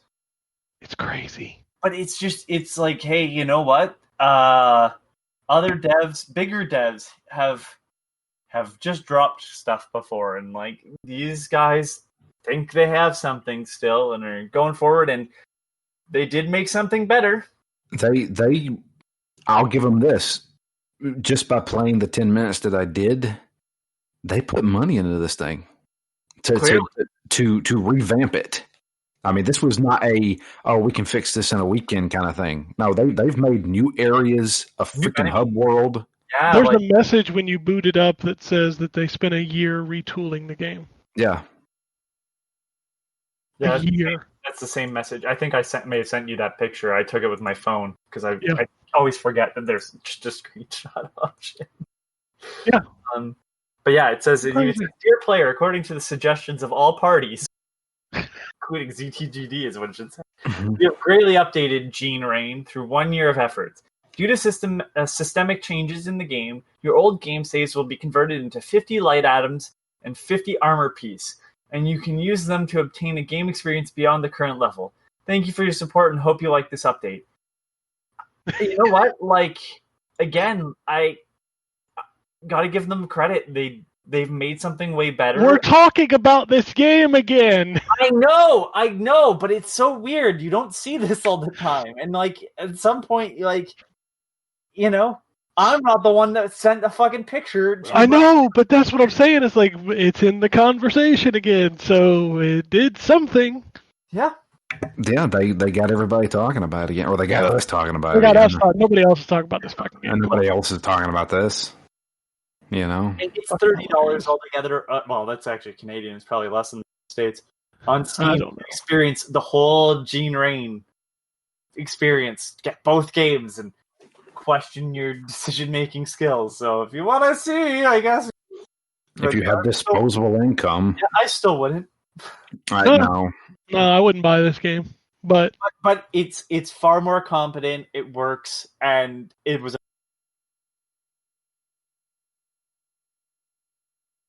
Ryan, do you have anything else besides Tsushima?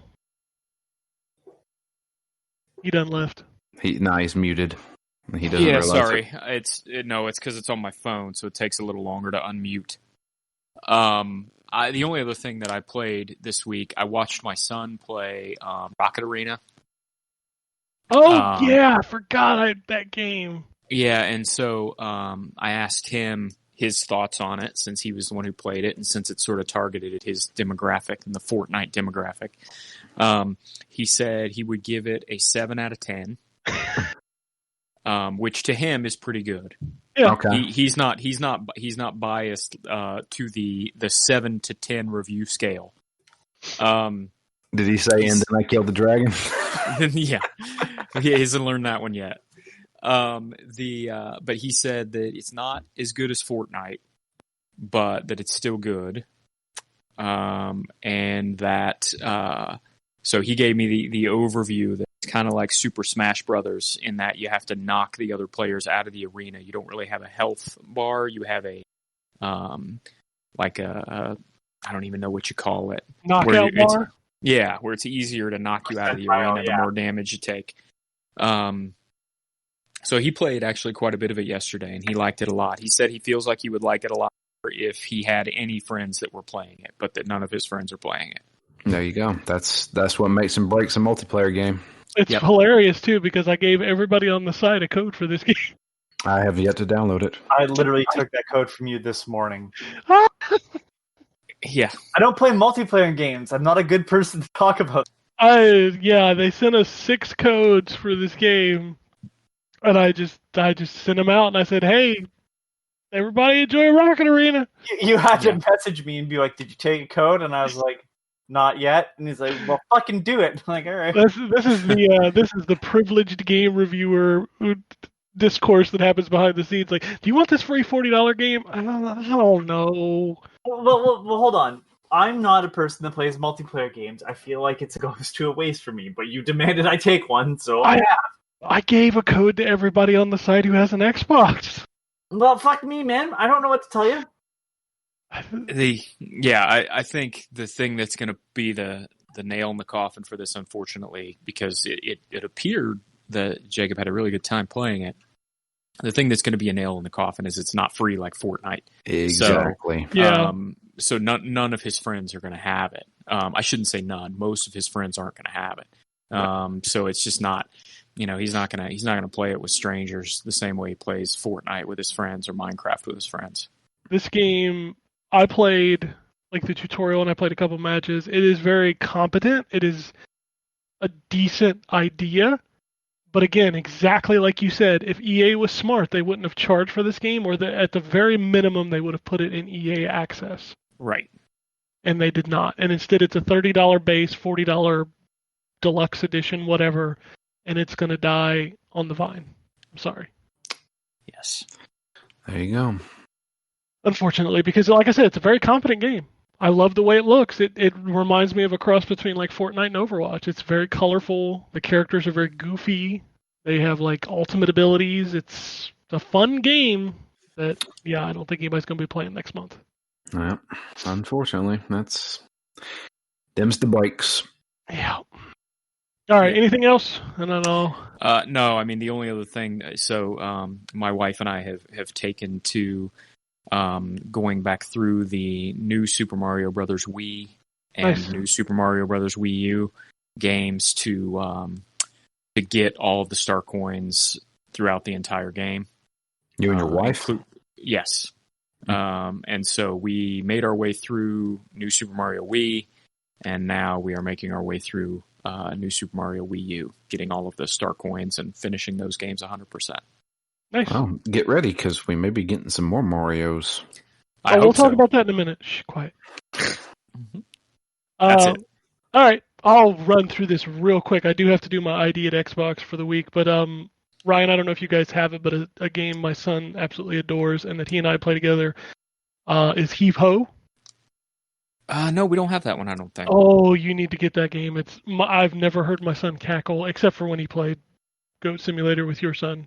Right. I want to play Heave Ho, but I don't have anyone to play it with. So. Yeah, it is one of those games that you really need to play with somebody else. And every time me and my son hang out, he's like, "Hey, Dad, can we play Heave Ho?" Like, I want to play Heave Ho.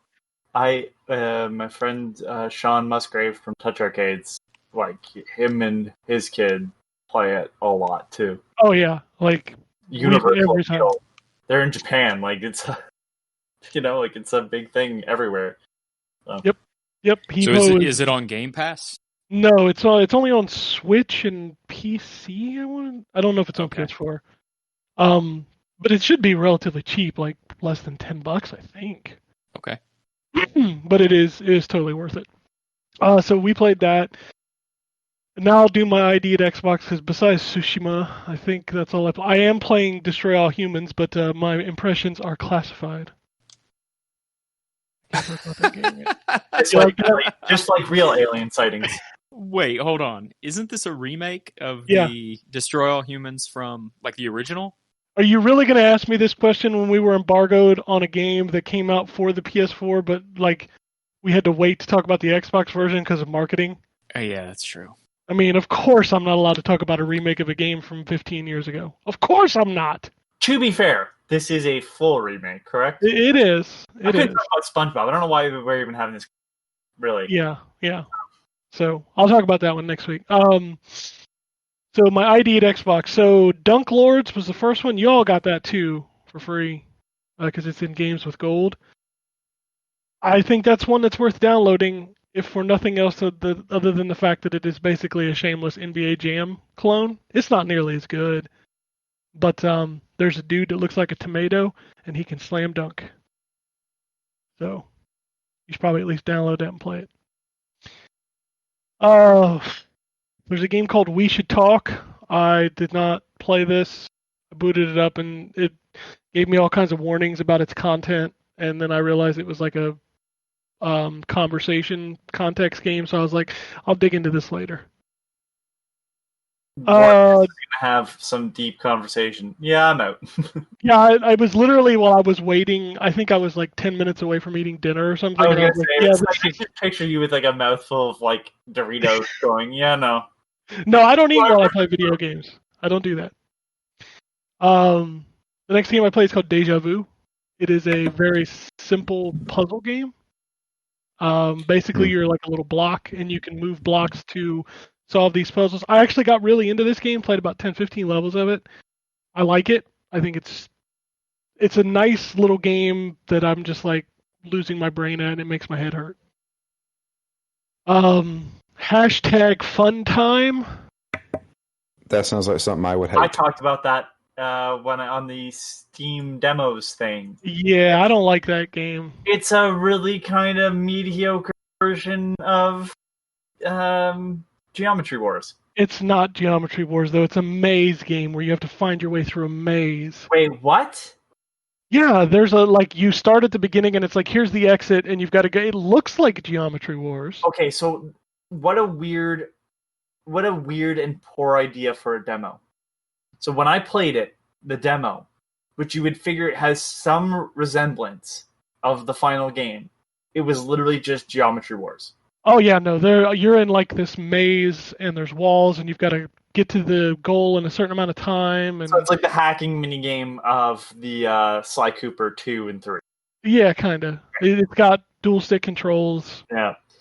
All right, well, that's a very weird thing to know because literally I was like, well, I don't know why I played this when Geometry Wars and other Geometry Wars-like games exist.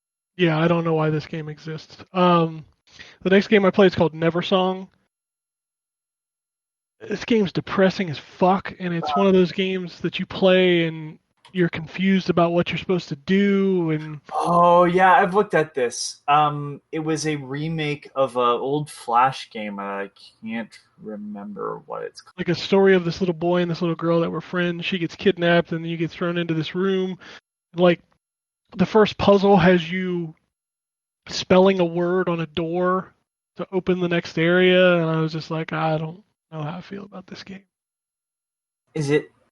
So looking at it's a really bad example, but is it kind of like Limbo?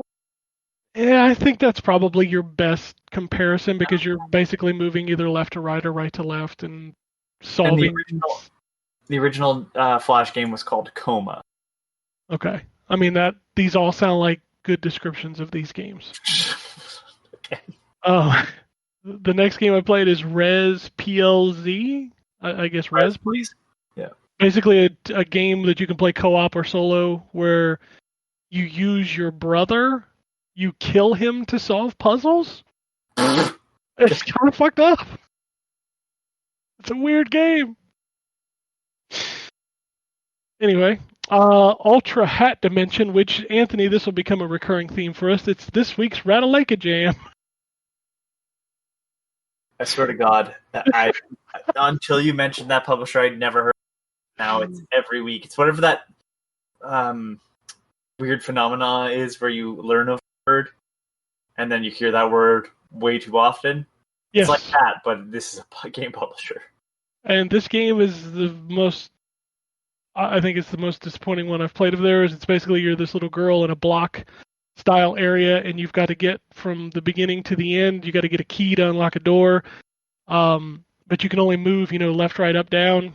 and the obstacles are these little things that punch you, and they'll punch you in a certain direction, so you just need to know which way to move her in order to make it past these obstacles.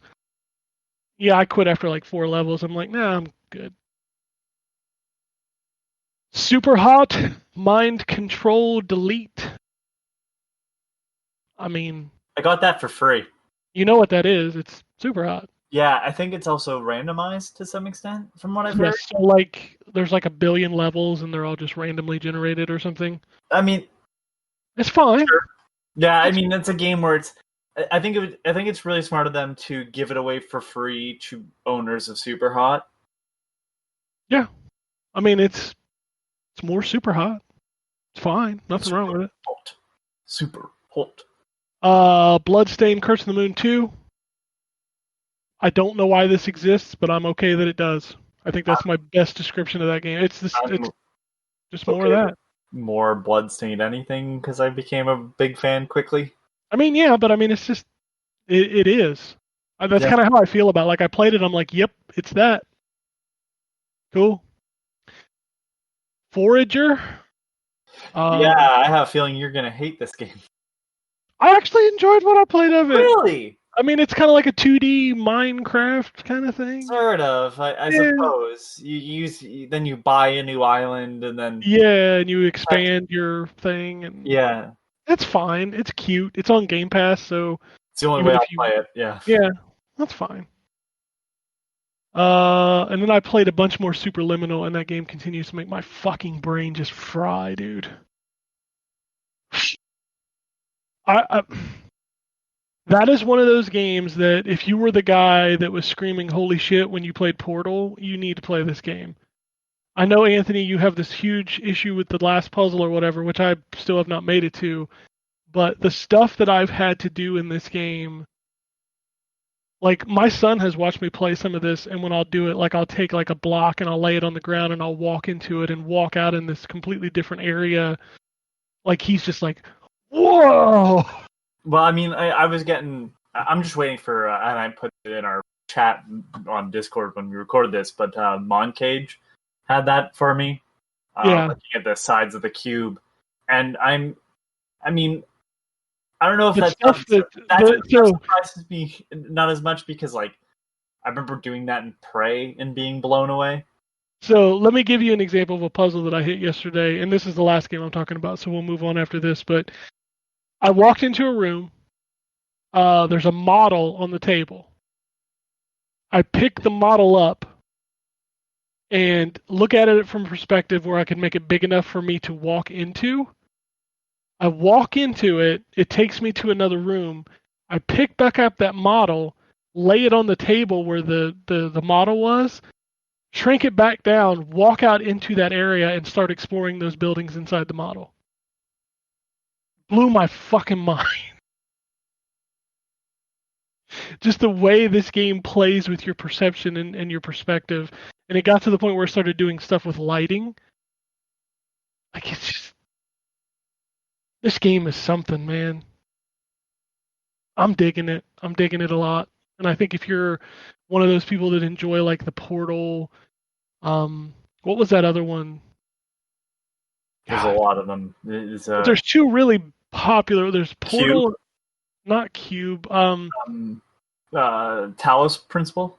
Talos Principle was another one. I thought there was... Maybe I'm just misthinking. I mean, there's a bunch of Portal-like games. I just don't know which one. Yeah, those are the 2 that I remember. Because Cube got a sequel. And Talos Principle had their VR version. all I'm saying is if you like Portal, you should play this game. Super interesting to me. Anyway, let's move. What's that? Let's see. Here's a couple. Antechamber, Quantum Conundrum. Quantum Conundrum was the one I was thinking of because it's made by the same person that invented Portal. Yeah. What was her name? Kim... I can't remember her last name. Turing Test.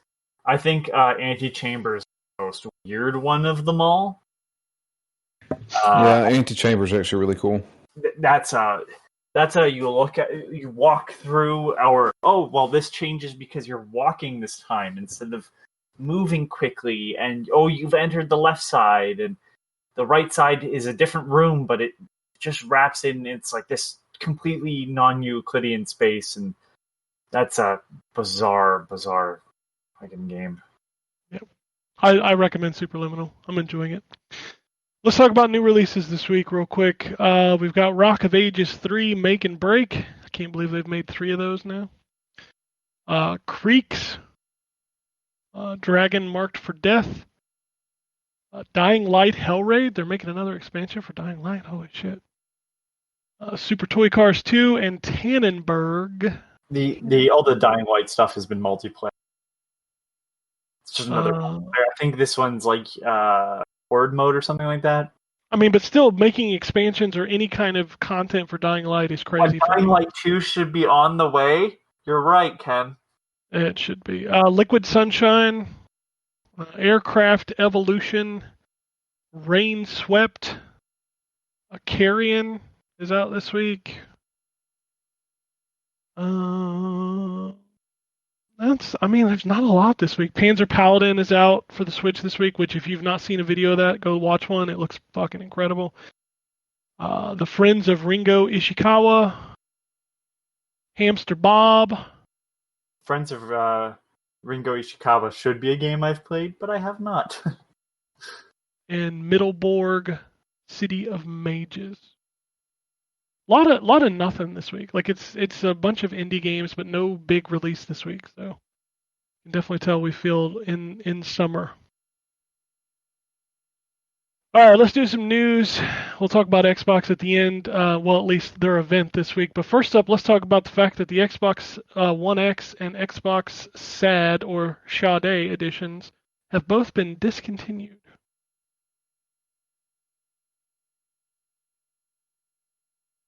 It really is the sweetest taboo.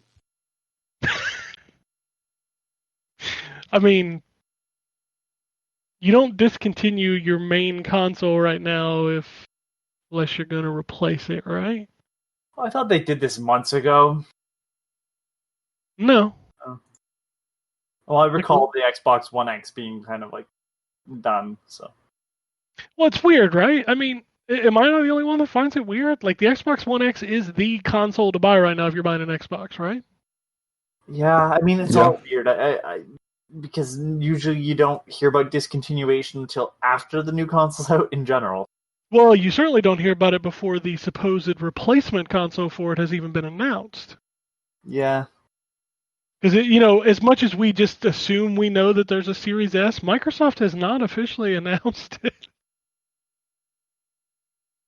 So, yeah. I mean, like, just in general, like, the Series X isn't even out yet, right? No, it's not. So that's where I'm, like, saying, like, that's not out yet, and they're already getting rid of old, which is weird. It is a very weird thing.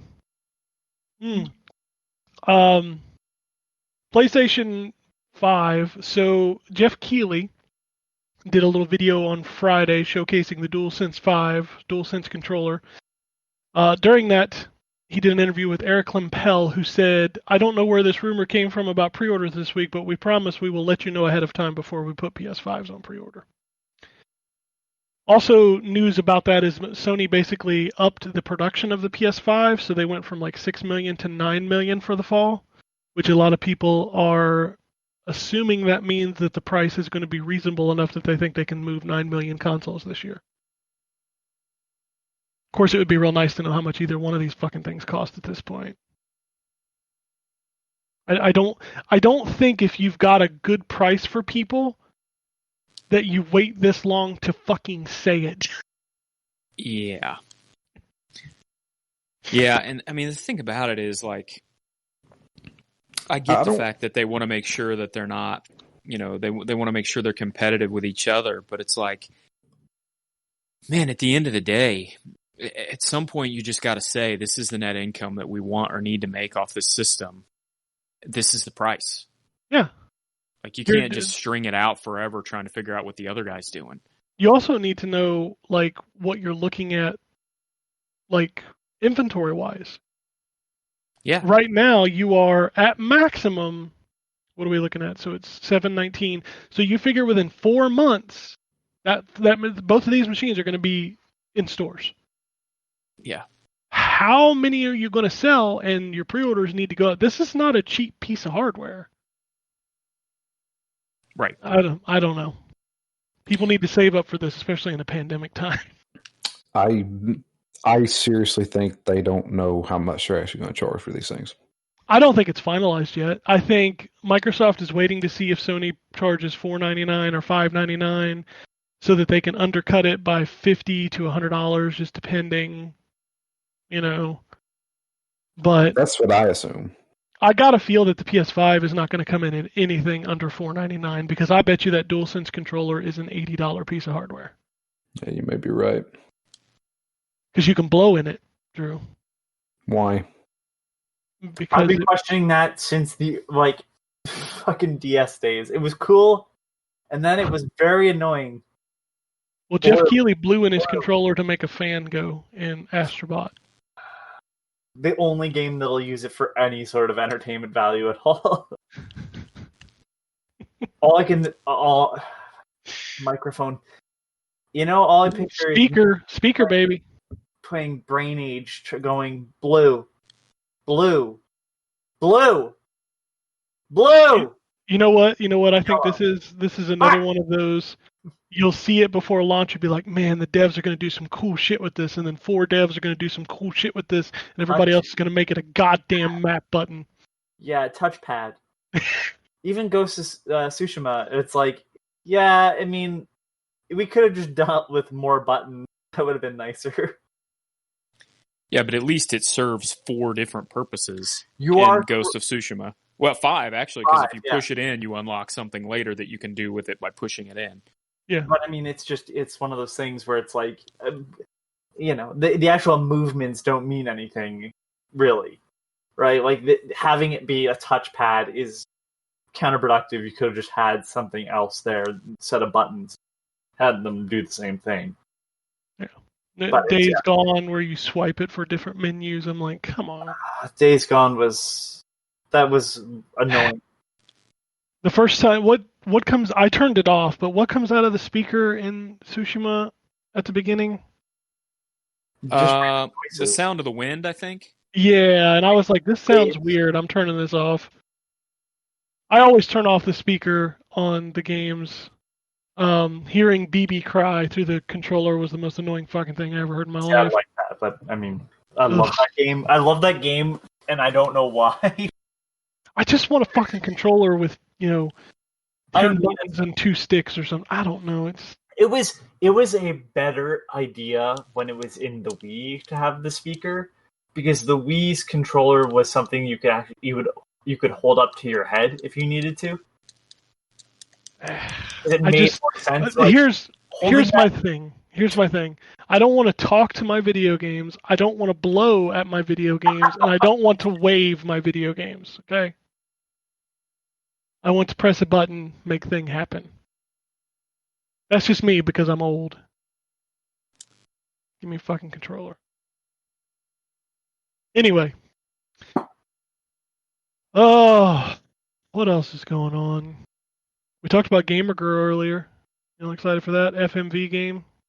Gamer Girl? Looks kind of interesting. I'm not really into that type of game. So it's like the other games from that studio hasn't interested me, but it looks like he's doing something interesting. I watched the trailer of it. Boy, the internet had a field day with that game. Well, for sure.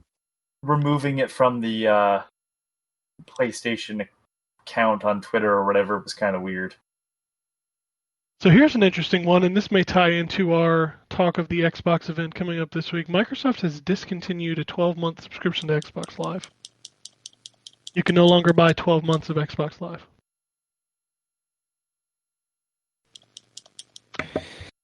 So what are they doing? I don't know. That's the only time they would remove something like this is when they're changing, and I think the rumor floating around now is that they're just going to create one service called Game Pass, and that will get you, Game Pass Ultimate. And there's also rumors floating around that Phil's just going to come out and say, hey, online's free. If you want to join us in Game Pass, then you get all these games. That would be the smart move.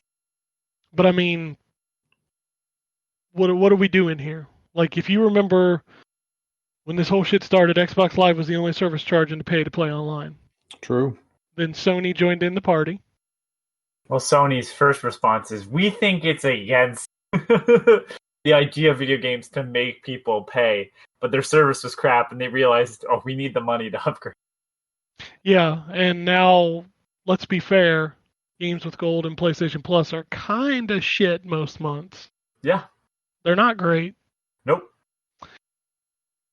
So, if Xbox makes gameplay online free, what do you think happens? Because then Sony's still charging. I think Sony still charges. I don't know what you would expect from Sony to do with responding. Yeah, I we'll guess see. like, They drop it maybe later, if that, but it's like, I don't think they're changing anytime soon. I mean, they kind of need another service to replace it, because that's what Microsoft would do. They'd be like, hey, you know you want Game Pass. Let's be fair here. Of all of us that have Game Pass right now, would you cancel it if it, included Xbox Live? Like, you could cancel your Xbox Live and you'd still pay for Game Pass. Right. Yeah. Yeah. So what are they losing? You're still paying them. Because Game Pass Ultimate already includes Xbox Live. Yeah. So you're not really changing anything. I think it's smart because right now, I don't know if you guys know this, but you still have to pay for Xbox Live if you want to play stuff like Fortnite on Xbox. Even though the game is free, playing online is not. And that's horrible. That's absolutely atrocious. So, I don't know. Anybody think of anything else before we start talking about this Xbox event? No, I don't have anything else. Not saw that I know of. Well, we didn't talk about the Ubisoft thing, really. I mean, Ubisoft game's coming out, everybody. Cool. I mean, but is there really anything to talk about? They didn't even announce a new game. They just showed off Legion. They didn't show off whatever Gods and I've heard Gods and Monsters won't be called that anymore, but they didn't show that off. They didn't show Skull and Bones. And that was the other thing. Skull and Bones is done, right? Like, I have to assume it's... No, they said they're reworking it. They're going to They also didn't show that Rainbow Six game. Remember that? Oh, yeah. All right. Like, they showed less than they've announced. Yeah. I think that's the only negative conference I've ever seen. I will say this, though. I am... The only negative conference you've ever seen. Well, you didn't announce anything new, and in fact, you didn't even talk about shit you announced like a year ago. I'm looking forward to Watch Dogs more now. I was interested in Watch Dogs to begin with too, but I've said my piece on how I feel about that series, even though 2 games in. So it's just one of those things where I was like, I don't know. Feels like this game is actually darker than the second game, which I felt was too stupid and funny. So it'll be interesting. I'll play it. Yeah, so we talked about that there. That's done, so no one can say we didn't talk about that. The other thing is that I saw people making fun of a Paw Patrol game online. Oh yeah, it's coming to Xbox, PS4, and stuff this fall or something. Yeah, and like they're like, well, isn't he like? Aren't they trying to get him changed because he's a cop? I think I saw somewhere that somebody was trying to get the Paw Patrol I think dog. that started off as a joke. That was a brief kind of Twitter troll storm thing that got picked up by some places as legitimate. Yeah. I'm sure somebody took it seriously. Oh, yes, but people are dumb. Yeah, they are. But I saw that, and people are making jokes about the Nintendo conference that happened, or the Direct, I should say, that happened a while back with the Bakugan thing, and it's like, well, if they announced this, it could have... Oh yeah, the Nintendo thing supposedly happening today, as of you listening to this. Sure, it is. Super Mario Collection 64. I'm looking. I didn't see anything. Well, it's Monday. Oh, sorry. As you I said today, as of when you're listening to this. Not thinking ahead, Ken.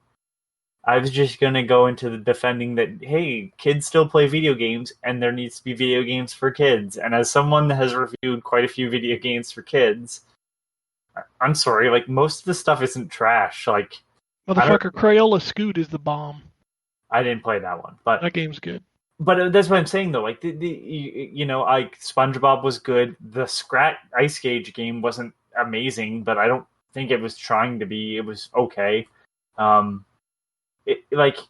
Games aren't bad like they used to be. Like I remember getting games for kids as a kid and being like, this fucking sucks. So I don't know. There's quality control to most of this stuff nowadays, especially if it's licensed. So. I don't know. It's just a really weird thing that I saw people making jokes about on the internet, and I get it. It's just one of those things where it's like, hey, remember the thing that you enjoyed doing as a kid that you still do? Well, there's fucking kids that are playing it, and you want to shit on them for playing Fortnite. And then there's other people. Yeah, it's such a weird thing where it was like, I don't get it. Like the Bakugan thing, I understood because Nintendo kind of hyped it up and then realized their fucking mistake, but Paw Patrol thing looks okay. I saw it and was like, this looks actually semi decent for a game that I don't know if they need to put in this effort. I think it's a 99% rule. Gamers are just miserable fucks that just want to complain. So whatever. So let's talk about Xbox. Xbox events on Thursday. There's an hour pre-show and an hour show, and the only reason that we're having this conversation is because this thing has been talked about for about a month. So my question is going to be, there's a shitload of rumors. People know things. People don't know things. We know we're going to see a lot of Halo, but what else do you think is going to happen here? They have said that it is just games. There's no hardware. There's no services conversation. It's just an hour of games. I honestly am at the point where I just don't know the fuck. And what do you think? Okay, what's your... have fun with it. What would you be like, OMG, if they just showed it? Literally anything. Anything in your brain, your heart's content. You know what? I'd like to know that they're fine. Even if it's not Fable, I'd like to know what RPG project Playground has been working on. I bet you it's Fable. I bet you it is. But even if it's not, even if they decide to just scrap Fable and do something different, I'd like to know what they've been doing. As much as I'd love to see a new Perfect Dark, I don't need that, but it would be nice. Yeah, but what's your thing? What's your thing? What's your oh my god, what's your Ken's Killer Instinct from circa 2007? Because when they haven't fucking announced anything in months. So at any point right now, I'm just starved for something. I've got one. Okay, Drew's playing along and he's having fun. Thanks. Listen, Halo's almost a known entity, so that one I'm excited for the most. So I know, but my question was, what is the game that they could announce that you'd be like, holy shit? 4-player co-op, open world. Teenage Mutant Ninja Turtles game made by Rocksteady Games. Here we go with this fucking shit. You started it. You said you asked. You asked. You fucking asked, Ken. I have to fucking back up Drew here, even though he's saying something completely stupid and not happening at all. It's stupid and not happening. But would it not be awesome if we got a 4-player co-op TMNT game by Rocksteady Games? Yes, it would be awesome. Thank you. I'm gonna go something that. So here's the thing, Ken, is. I'm trying to think of how to say this without sounding combative because I don't intend it that way.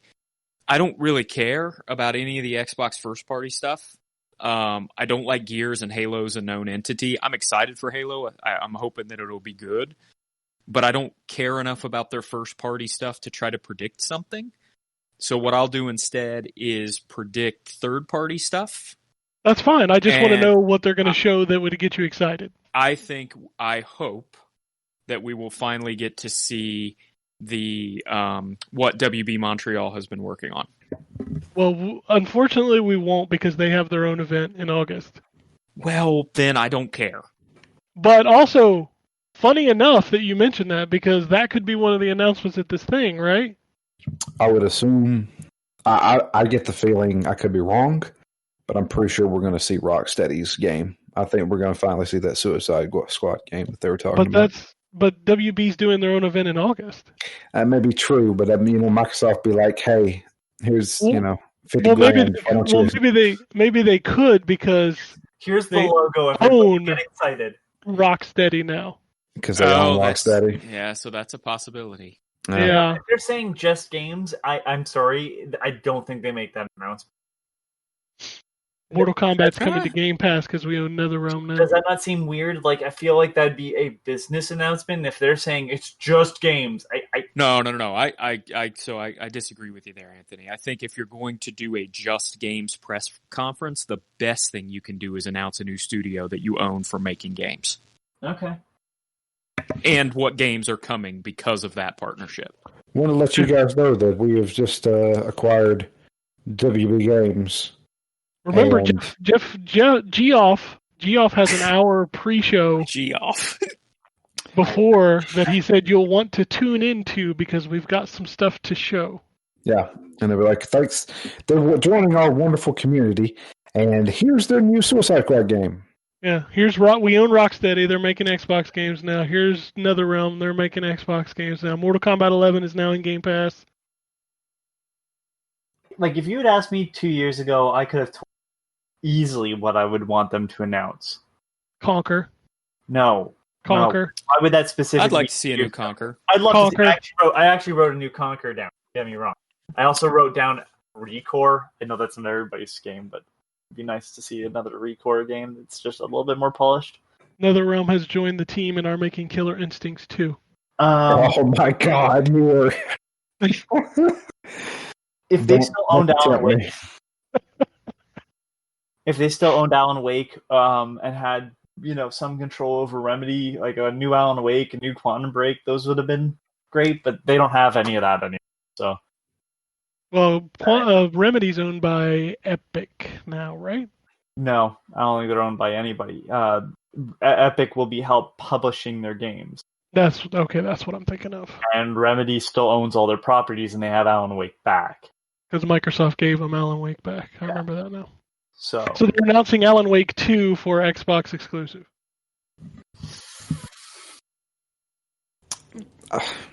Sure. I'm just throwing shit out there. I don't know. I mean, the thing is, at this point, they are going to have to announce some stuff that will make people want to buy their console. And I just don't know that an Alan Wake 2 makes anybody want to buy an Xbox. What would make people want to buy an Xbox? I don't. Truthfully, no. Go ahead. Exclusive rights to the next game in the Arkham series would definitely do it. Yeah.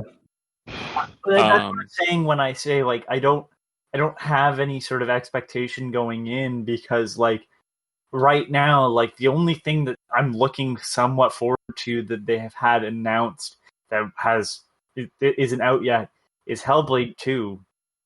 You'll see that for sure. So we'll see some of that, sure.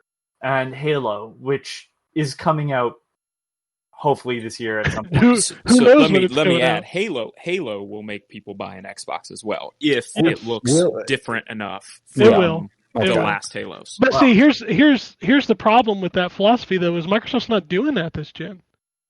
You don't have to buy a Series X to play Halo. Well, you do if all the Xboxes stuff. They don't care. Like, that's the weird thing about this is, like, That's what Microsoft Phil just came wants out you and to, said. yeah, they just want you to buy Game Pass. Yeah, we're not forcing you to upgrade if you don't want to. Yeah, like they've said that anything flat that out. comes out. Yeah, they said anything that comes out for Xbox, exclusively for Xbox, will be playable on Xbox One as well. Yeah, for the first, like, what, 2 years or something 2 like years. that. Which is awesome, but at the same time, doesn't sell your console. It does not. I don't think they're worried about Yeah, that. I mean that's I don't that's think the they are kind of either. thing that tips the decision. You know what I mean? If you're only Yeah. going to buy one. That's my thing. Is like, when are we going to finally see Game Pass on PlayStation?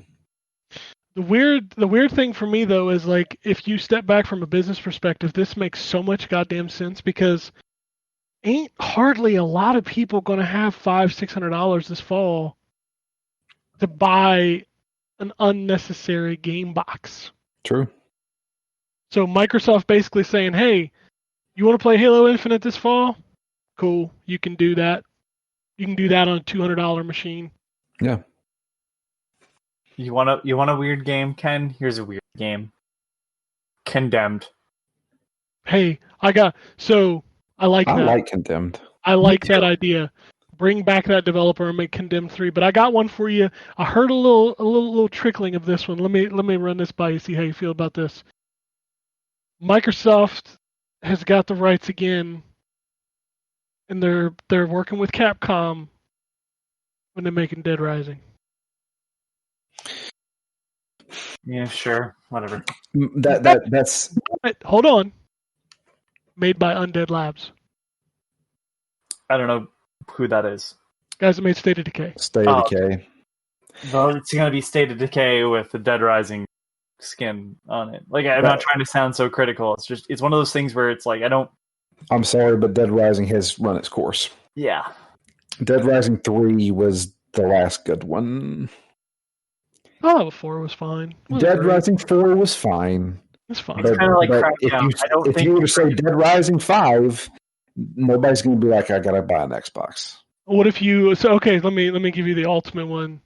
Undead Labs is developing, but it's being headed by Inafune. And it's more like 1 and 2.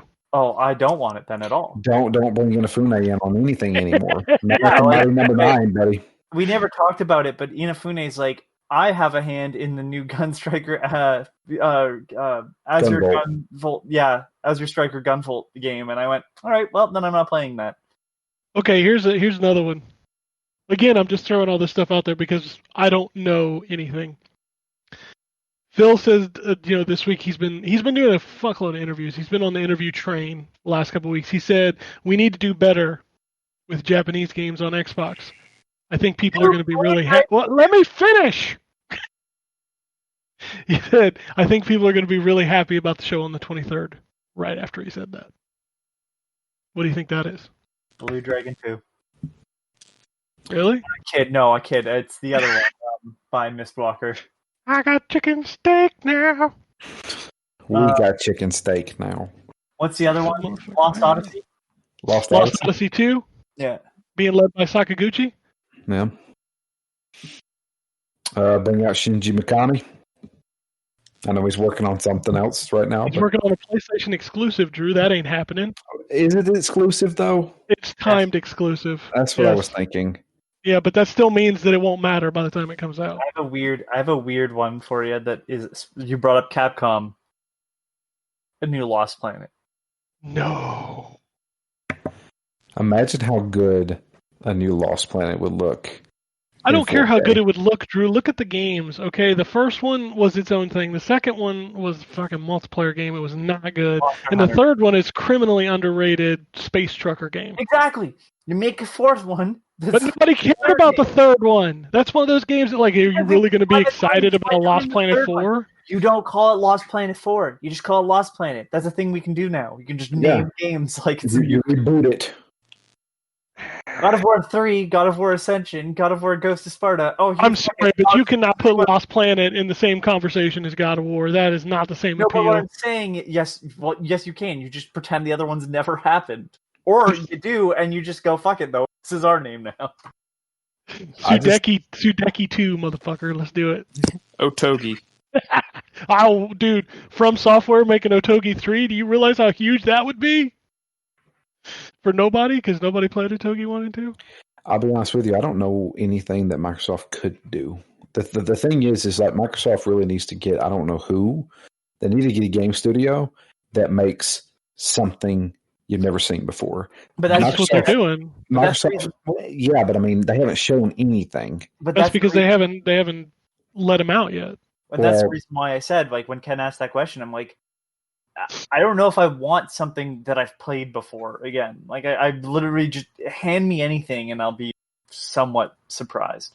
Like, Microsoft needs their Horizon Zero Dawn. They need their Ghost of Tsushima. Yeah, they do. I hope we see that. Them.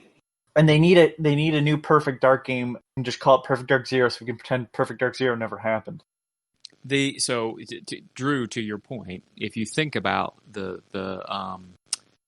games that PlayStation has knocked it out of the park with this generation, it's God of War, Horizon, Spider-Man, Ghost of Tsushima. They're all open world, RPG adjacent at least games, which just does lend some more credence to Halo Infinite being an open world I bet you Fable is RPG like. Yeah. Honestly, that I think that brand has negative value at this point. I think they would be better off. I think they would be better off doing a new open world RPG that does not have the Fable name attached to it. Yeah, I think I would after assume the last that's it. couple Fable games and that one that kind of was never got finished. Never released the 4v1 yeah. game. Yeah, I think that brand. I think that brand hurts more than it helps at this point. And I think their most of their brands hurt more than they help. Because when you announce a new Gears, everybody's like, new Halo, That's the So, reason. Well, well, they haven't had anything. Like, it's been the same trifecta of Gears, Halo, Forza for how many years? Yeah, and Halo, unfortunately, the last iteration was not very good. It was bad. Let's just be frank about that. But that's why I said, like, when I said I wanted to know what that studio was working on that was RPG, like, I don't know if I need it to be Halo for that reason that Ryan just said. It just, like, You mean Fable? Sorry, yes, Fable. Sorry. It's going to be Fable, though. You know it's going to be Fable. It's the worst kept secret in the industry that Microsoft is building a new Fable. Yeah, so I pulled up a list, curious on what Microsoft owns. Now, some of these might have changed in the meantime. Like they own a lot of properties, and they've done like nothing with them. But one that came out, Battletoads. Fang, Fist of the Lotus 2. Sure. Battletoads, probably. That's coming out. Yeah, but we haven't seen anything of it. I've heard it's going to be shadow dropped on Thursday. Just All right, FYI. I don't know if I need a new Blast Corps game. I'm just looking at Dara, Aegis Wings, Age of Empires, Age of Mythology, Ascend, Hand of Kull, Azuric, Banjo-Kazooie, Battletech, Battletoads, Black and White, Blast Corps, Blinks. You know, we probably will see more Battletoads. Isn't that supposed to be coming? That's what I said. Is Before too there's a new game that's being built, and I've heard that it's been rated, so it's going to be shadow dropped on Thursday after the conference. What if they made what if they came out and said, "Hey, we got Rare making a brand new Banjo-Kazooie"? I think Rare's making Everwild right now. I think people would be excited until they realized it was Banjo-Kazooie. Well, Banjo is not so. Banjo hasn't been Banjo since the 64, guys. Well, that's because there was only been one game since then. Exactly. Let's be completely honest with you. That team isn't there anymore. They made the game. It was called Ukulele, and it was okay. That was it. I got one for you. This is for Ryan. Banjo-Kazooie, but made by Double Fine. Yeah. Microsoft I would like to owns see Double that. Fine now. How about Conquer made by Double Fine? I would love Yeah. That would be Conquer even made by better. Double Fine. Like, if that's why you bought Double Fine, Phil, you got my respect. Yeah, I could go for that for sure. I don't know if the humor would be the same. Like, I don't know if it would feel the same because British. Sure, but it would still be funny. Yeah, you're right. I'm looking through. Was Bloodwake the boat game? Boat Yes, Twisted it was. Metal. Yeah. That can stay in 2005 or 2001. That's fine. I'm looking through. This is one that only I would care for. A new Comic Jumper. I absolutely love Comic Jumper. Okay, great. Yeah, but you don't have Twisted Pixel, so It's true. Yeah, but I mean, that character I would just like more of. I don't know if I need Twisted Pixel. Like, I don't know. I like Twisted Pixel. They made cool shit. what have they done? Didn't they cancel Christopher Sabat? I don't know who. I've lost track of my cancel spreadsheet. Sorry. Christopher Sabat's the guy who did the voice acting for Comic Jumper. Oh, great. All right, well then, never mind. Crimson Skies? New Crimson No. Fine. Fuck Crimson Skies. I like Crimson Skies. I but I hated don't think it. it's coming back. hated it. Looking through, they need a new Fusion Frenzy. I'd play a new Fusion Frenzy. Fuck you, haters. I like that game. Bomberman X-Zero. Don't you dare. That's Konami. What if Microsoft comes out and says we're making a new Metal Gear with Konami? Fuck off. I don't want Do you really think anybody would buy it? You would. No, I wouldn't. Yeah, you would. Don't sit there and lie. You would buy it. They own I'd buy it. on Discovery. Nobody wants Infinite on Okay, well, Discovery. fuck you. I do want a new Jet Force Gemini. That's not happening. I would love that. A new cameo. I'd take a new cameo. That game is great. It's I'd just take a new it's- cameo. It's the Yeah. thought process of them going, and we have what her wants. Cameo too, and everybody be like, "What?" I really think, and I hadn't really put much thought in it until this conversation, but I really do think we've kind of hit the nail on it, that a lot of their franchises that they own are really devalued. I'm looking through, and I'm not naming half of them. Like they're like fuck, Magatama, Marlo Briggs, Max and the Magic Marker, Maximum Chase, Mech Assault, Mech Commander, Mech Warrior, Microsoft Flight Simulator, Train Simulator, Space There's a Simulator. new Microsoft Flight Simulator. I know, but I'm just going through Midtown Madness, Monster Truck Madness, Monsters Love Candy, Motocross Madness, Missplosion Man, Nightcaster, 99 Nights. Like, this is a lot of stuff. You skipped the G's and you missed Grab by the Ghoulies. Well, I didn't bring it up because I figured. I mean, it's only the best game ever made, but that's fine.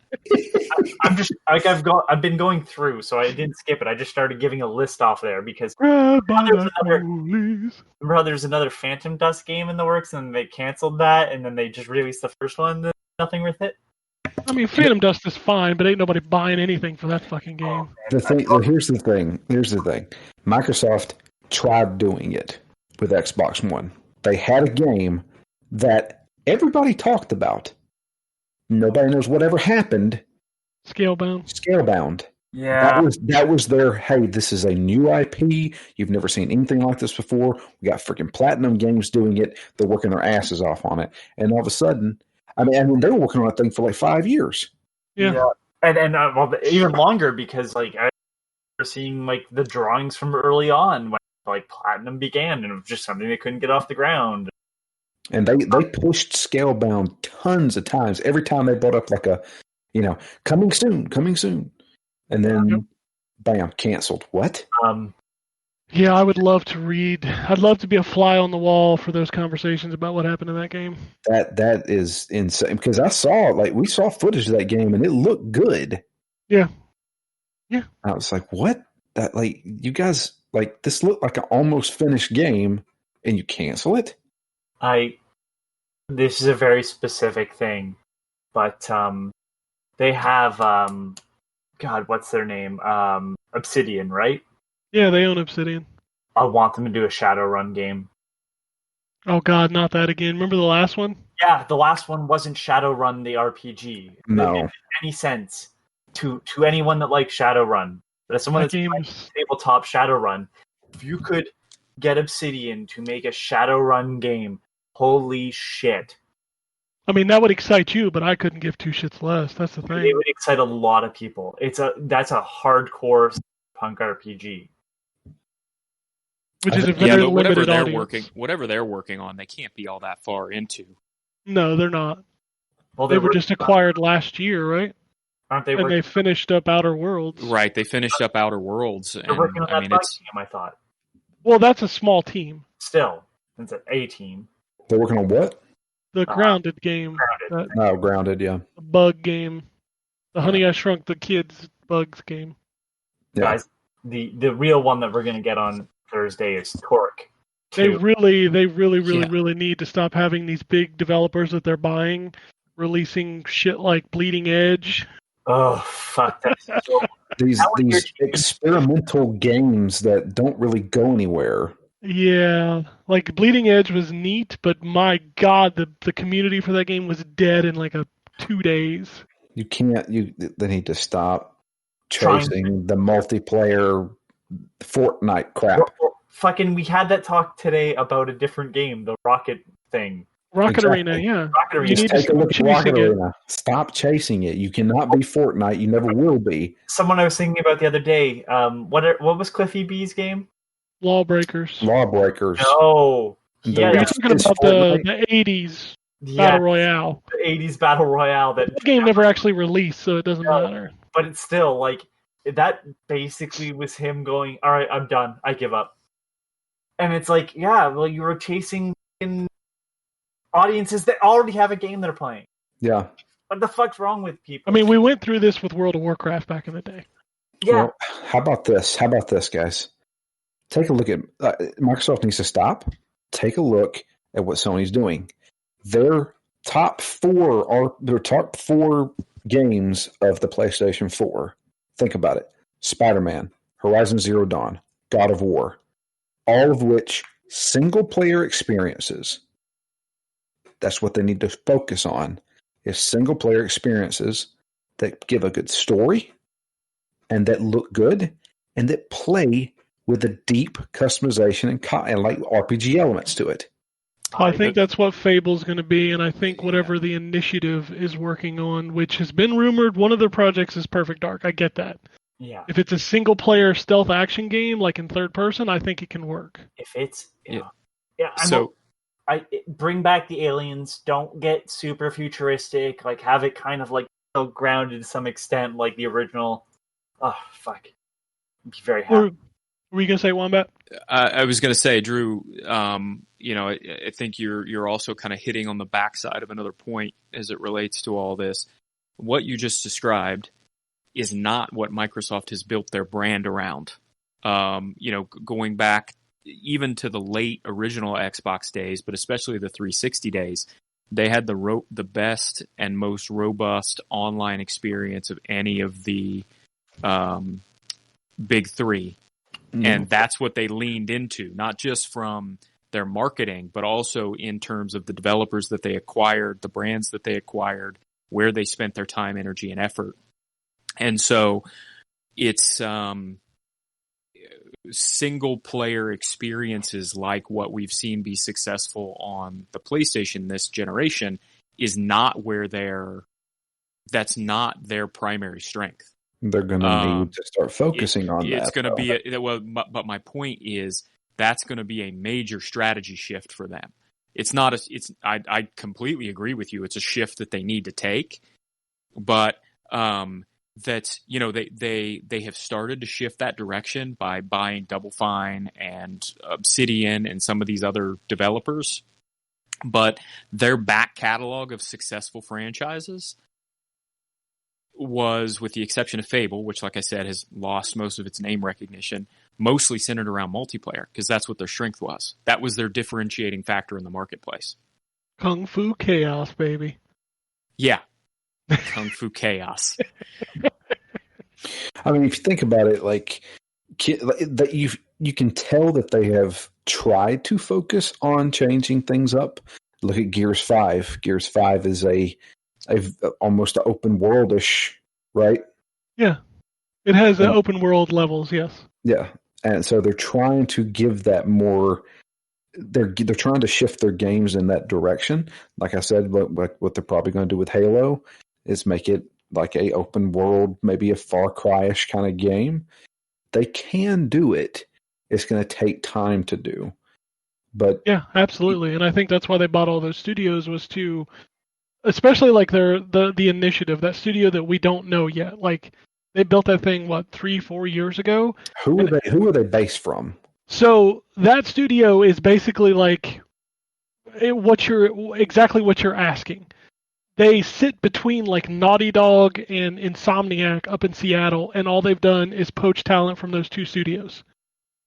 So that studio is built to be their Naughty Dog / whatever.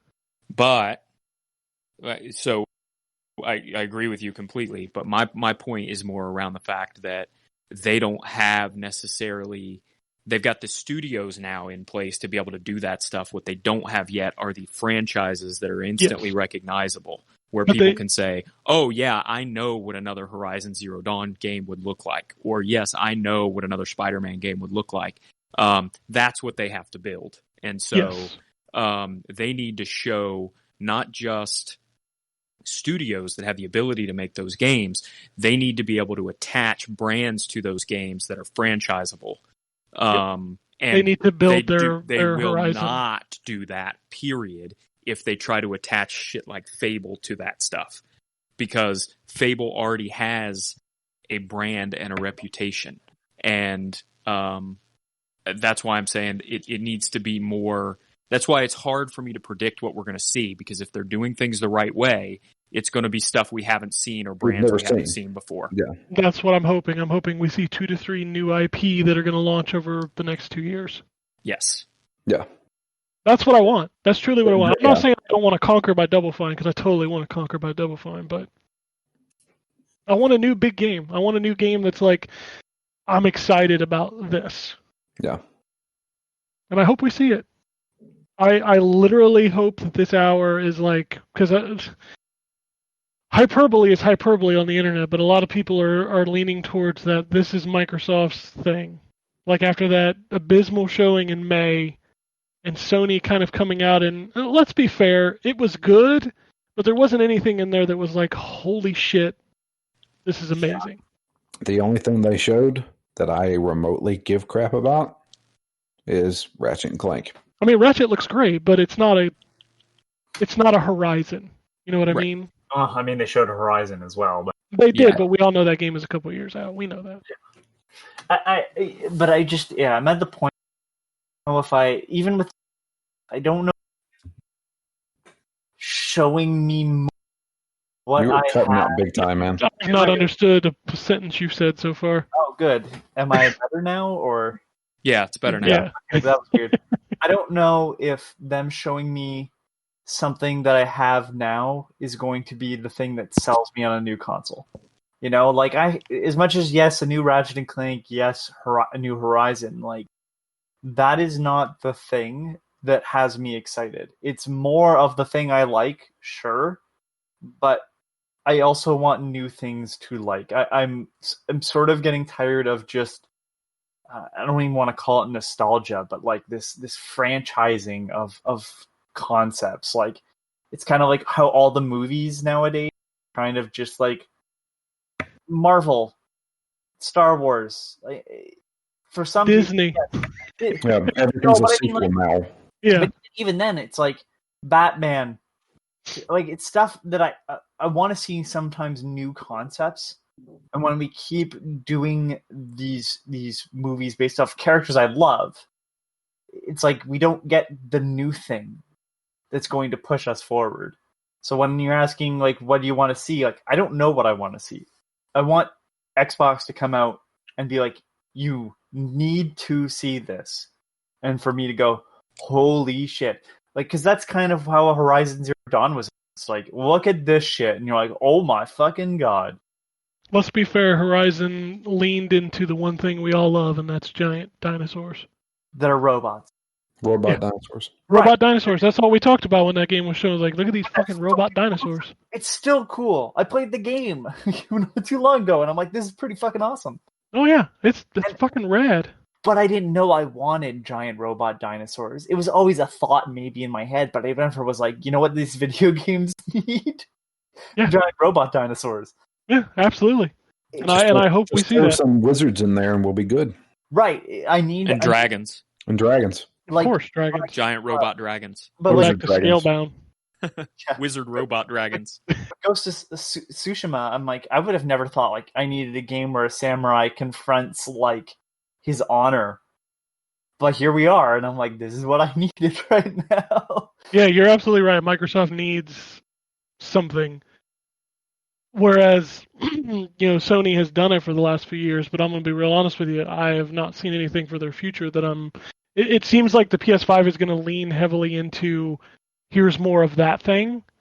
And I wonder if this is time for Microsoft to strike and say, here's a bunch of new shit you ain't seen before. It's like, as much as I loved Spider-Man, I don't think Miles Morales is a selling point for a new console right now.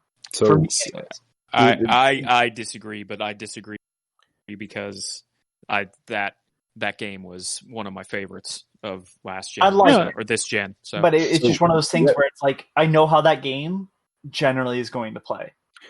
what we need to do, what Microsoft needs to do, is do exactly what Sony did last generation. And the perfect example is God of War. Because if they announced God of War 4, you would know exactly what that game was. But when they released God of War, and it's a completely different freaking game compared to all the other ones, it made it better. People That's were what I more think interested Perfect in it. Dark is going to be. I think that's what they're building it to be, which is fine, but as you say, we need new shit too. Yeah. But I think Perfect Dark, that game is going to be basically the new Splinter Cell, Hey, which I'm is okay with that. which was very different from what Perfect Dark was. It was a stealth game, but it was also a James shooter. Bond. Yeah. Yeah. It was GoldenEye too. Yeah.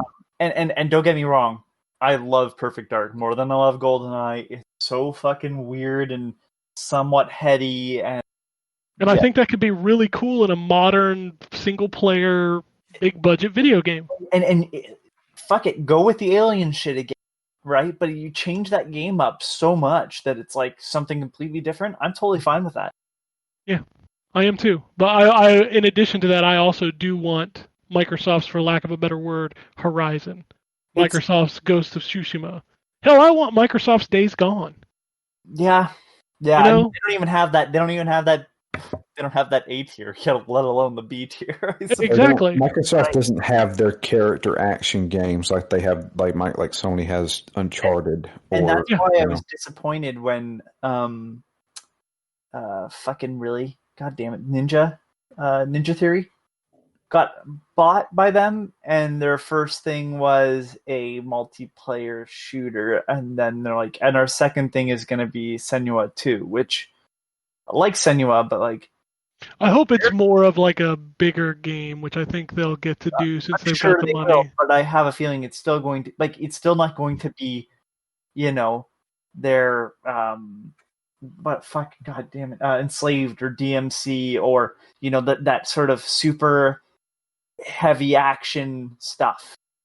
And it's I hope it is, but I also fear that you may be right. and it's like, when you buy that studio, don't get me wrong, I want them to do their Senua 2. I don't want them to do the multiplayer thing, but that's just because I'm not a multiplayer guy, and I think they're chasing an audience. Overwatch. Yes, but that game was Overwatch. Let's be fair. It's the same when they bought Double Fine. I'm really hoping they bought Double Fine and tell them, like, no, we bought you for your strengths, not for your. And we've had this sort of conversation in this, but like, not for your experimental stuff. Like, you can have a little bit of that, but like. Well, no, he made that joke. Tim Schafer made that joke and said, Microsoft didn't hire us to make maps for Halo. Yeah, for sure. But I mean, like, even then, I'm talking like, I can't bring off the top of my head something that they've done that's been like, Psychonauts. Psychonauts is getting more money because of Microsoft. It's actually getting finished. Yeah, Psychonauts is going to be Psychonauts. That's not what I'm worried about. But I don't want them to go like, oh, Brutal Legend 2 type of thing. You mean like stacking or like Costume Quest? Yeah, goddamn costumes. Which I do love Costume Quest. I liked stacking. I thought it was a neat game, but it's just like, I don't want them to do something. Motherfucking Iron Brigade 2. Like, I need them to be working on something big, and like, whether it's Conquer or their own thing, I don't care. I just want them to do something new. Like, you keep buying these studios, but then you keep letting them do experimental shit. That was their goal. Yeah, but that doesn't. You can be experimental and not feel small budget. Well, that's the difference. Is they let them be experimental, but also give them the money. That was Phil's goal with buying those studios. Was basically saying, like, hey, Double Fine, you don't ever have to worry that your crazy idea can't be done. In fact, do it at the highest level. Yeah, but then I feel like we get like games where like Brutal Legend, where it's like, oh, okay. I mean, to be fair, Brutal Legend had a lot of money behind it. Yes, I know. EA published. Man, did I not like that game. Yeah, I like that game for like the first hour, and then I'm like, oh, it's this. And that's what I'm afraid of from not just Double Fine, but all the studios they're buying is like, oh, this is it. Okay. Like, I just hope we see some cool shit. Yeah, well, I do too. I don't know what I want, though, and maybe, again, I kind of just need to be told what I want. Yeah, maybe Microsoft will do just that. Well, we'll find out Thursday morning at 12 p.m. Eastern Time. Here's 40 minutes on Forza. Well, it's actually the G-off hour pre-show. Fuck off with that. No, it's funny. And then the hour, whatever, for the Microsoft show. It'll be interesting. There's a hell of a lot of pressure on them because their last one was kind of, there were some cool games in there. I'm not gonna lie, but let's see it, man. This is your thing. This is your time.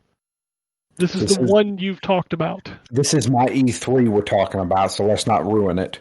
Yeah, everybody else's E3 has been kind of shit. Like, I don't like this E3 of when they're doing whatever they want to do whenever they want to do it. It's not been great. No. I want E3 back. Yeah, I told you guys you'd be mad when it was gone.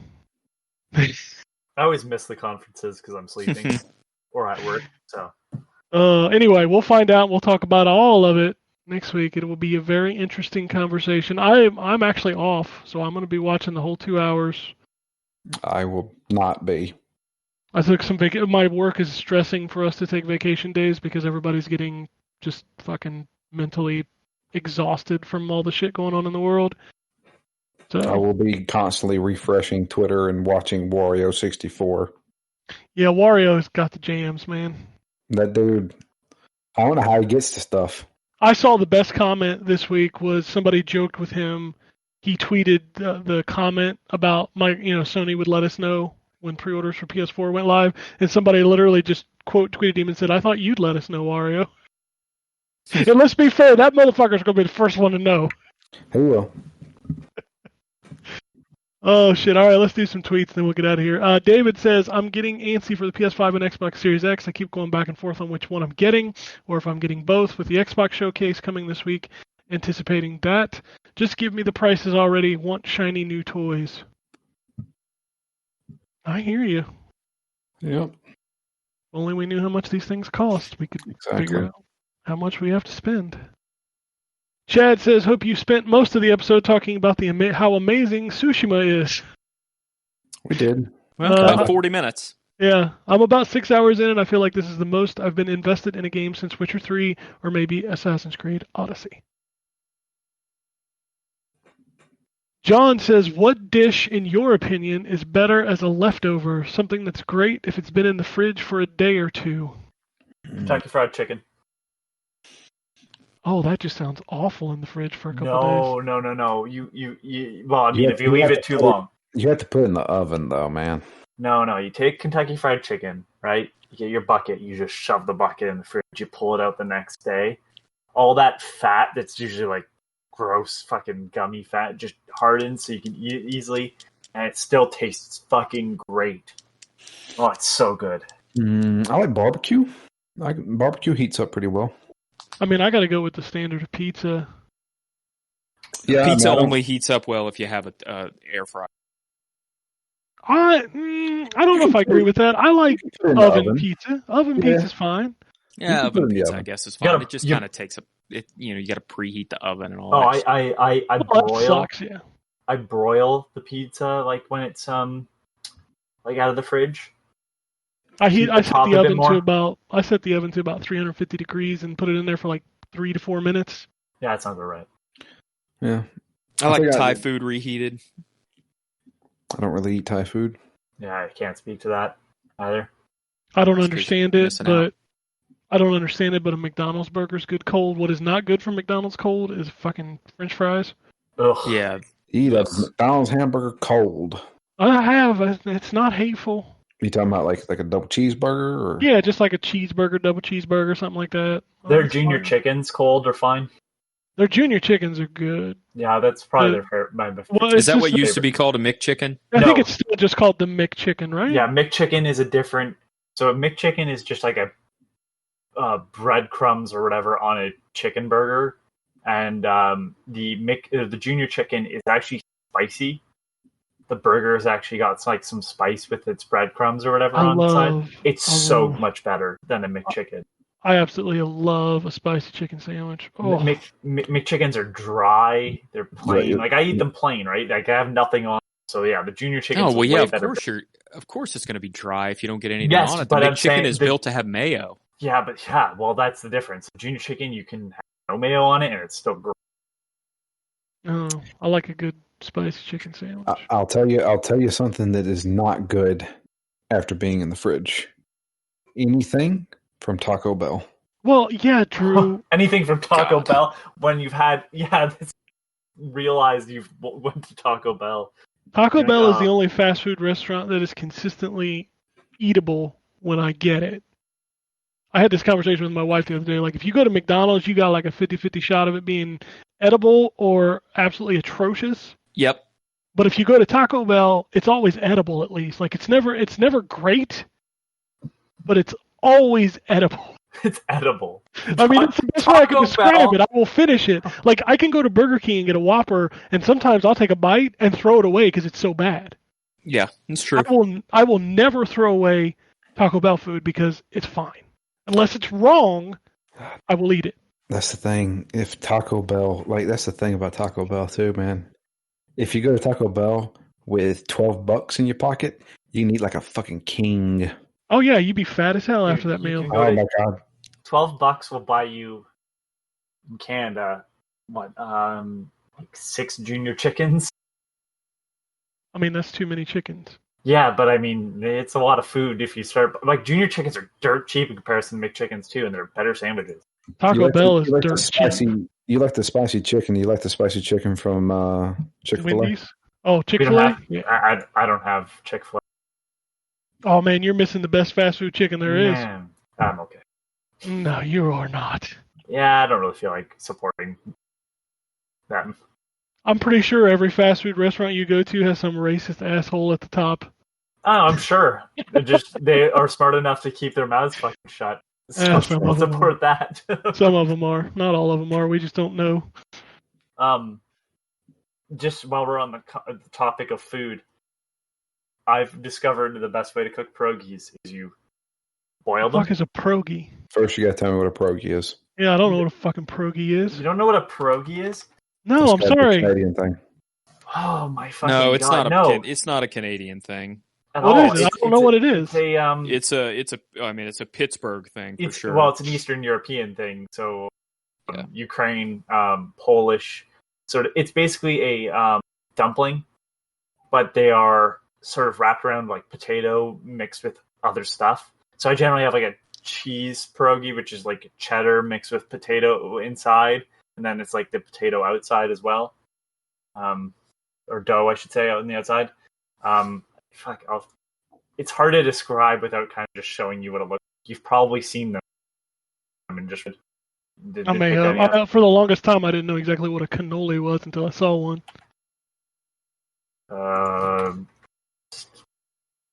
Now I'm Fine. hungry. Well, thank Anyways, you. a pierogi, like You know what They're it looks so like? good. If you're from the South, it looks like a fried pie. Oh, it looks like a fucking I know what that. so it's basically a dumpling, but usually Yeah, filled it's with like double potato wrapped and around something. I got you. So, anyways, I boil them first, and then I throw them in the air fryer, and it gets crispy on the outside. They're so fucking good. Oh, it's so much easier than cooking them in a pan. Oh, so fucking. Mookie I can't- just says, Can't believe I can't believe you haven't had them. Sorry, I'm just so disappointed. You need to go out. You need to get some pierogies. they look like Some giant bacon. ravioli. Get some bacon and some onion and mix that in. Not onion. Yeah. Oh, it tastes so good. Mookie just says Puzzle Quest. Curtis says, been seeing a lot of Xbox gamers saying the PS5 can't do 4K 60 because obviously they know they have a console. Or native 4K. Isn't the PS5 capable enough? And how much teraflops does it take to do native 4K? So this comes from Ubisoft replying to somebody. The Far Cry 6 trailer came out and they said it's only 4K 60 on Xbox Series X. That's a marketing thing. The PS5 will certainly be able to do 4K 60. Yeah, and they I think then came out and said afterwards, well, the only reason we only mentioned Xbox is because we were talking specifically about Xbox. Yeah, exactly. So I'm going to assume Series X and PS5 are going to do a lot of 4K 60 because there are some games on Xbox One X and PS4 Pro. PS4 Pro maybe not a lot that do 4K 60, but I think most things will be capable of 4K. The problem is that developers don't necessarily like 4K 60. They'd rather like have a higher resolution and a 30 FPS. So I don't know. I really don't know how that's going to play out. But both machines are perfectly capable of 4K 60, depending on the game. So, but yeah, don't. The number one thing that I've learned to do is to not click on any Xbox, PlayStation, or Nintendo post on Twitter, because the comments are just full of people trying to justify their plastic box. And in fact, I saw an account this weekend that I almost sent to everybody because I just had to laugh at that Twitter account, because it was literally a PlayStation guy who tweeted about nothing but Xbox, and his Twitter account was called The Truth Hurts. God. And I'm just like, you play on PlayStation, it's your preferred platform, yet the only thing you tweet about is Xbox. Like, Microsoft has got free rent in your brain. Man, I'm telling you, it never. If I see Phil Spencer tweet something, or if I see anybody from any higher up, and if I click on it and read the comments, it's awful. I get dumber as I read the comments. Yeah, it's absolutely disgusting how many people spend time worrying about something that they claim to hate. Like, oh my God, I hate Xbox, I hate Sony ponies, I hate Nintendo I hate all of them. They're disgusting. It's amazing how much free time you have to complain about consoles when Who cares? When you have no real life friends. It's a machine that plays video games. Like, who fucking cares? Yeah, unless you're doing a podcast where you forced to comment on stuff. Otherwise, it'd be a very boring podcast. I don't suggest. Everybody knows people have preferences. People like what they like, and that's fine. But like, who cares? Stupid. If the company that's trying to sell you the product isn't fighting this, then why the fuck are you? Yeah. Oh my God. You're not a samurai. There's no honor in it. Oh my God. Like, seeing people talk about Phil Spencer like they want to punch him in the face, and I'm just like, what is this man? Dare you. I dare you. I dare you to punch him in the face, and then you see him so you can enjoy the jail time you get for it. Oh my God. Fucking idiot. 99 out of the 100 people online that say they're going to punch somebody in the face won't even leave their basement, so I'm not even worried about it. I know I'm not either, but you want to do that, you go right ahead. Y'all need to drink or smoke drugs or something, because y'all are wound way too drugs. Don't inject them. Only smoke them. Only smoke. Yeah, don't inject. That's bad news. Don't do that. Yeah. Just or snort them up your nose. No, don't do that. Don't smoke them up your nose. And take the rest of it and put it in your... You roll the dollar bill, all right? Roll the dollar bill, or more if you're fancy, and then you put it up your nose. If this image was bigger, Anthony, I would use it as the header for the podcast this week. He sent me a logo of Taco Bell with a quote below it that says, "It's consistently edible." I just put that up, and I just made that in Photoshop. Oh my God, that's perfect. That's perfect. You just tell me the dimensions, Ken, and I'll get that. Well, we're gonna hook this up. Anyway, that's it for the show this week. I know it was a long one, but we had a lot to talk about between Xbox and Ghost of Tsushima. I knew it was going to be a lot of conversation. So, but if you want to follow us on Twitter, we're at N4G Podcast. If you want to shoot us an email, podcasts@ztgd.com. If you want to follow us on Twitter, Drew is at Drew Leachman, Ryan is at WombatRP, I am at ZTGD, and you can follow the site at ZTGD Content. It should be an exciting week. I know there's a Day of the Developers on Monday, the rumored Nintendo Direct on Monday, which probably won't happen. Microsoft stuff on Thursday, and Miss Piggy is on Geoff's stream tomorrow morning. You know that? Oh, No. Yeah. He's got Miss Piggy on. He had Alpha on earlier this year, now he's got Miss Piggy. All I can think of every time a Nintendo Direct is rumored to be happening is that someone's source is their uncle that works at fucking Nintendo. Of course he is. My uncle's awesome. Which, by the way, is one of the best parts of the Devolver Conference, is that they are lacking guests, so they bring out... one guy's like, I have an uncle that works at Nintendo. Sure. And he's just making up bullshit on the spot. thought it was pretty I mean, good. let's be fair. We need to make up bullshit about Nintendo because Nintendo certainly isn't talking to us lately. Yes, yeah, they certainly have like no games announced for the rest of the year. I know, right? Scary, isn't it? Like, I want some more Switch stuff. Bring it on. That's it for this week. Unless anybody has anything else, I'm going to go ahead and kick Craig on up out this bitch. Go for it. All right, peace, Burr. Fuck you. Alrighty. And it goes something like this. Epic fail.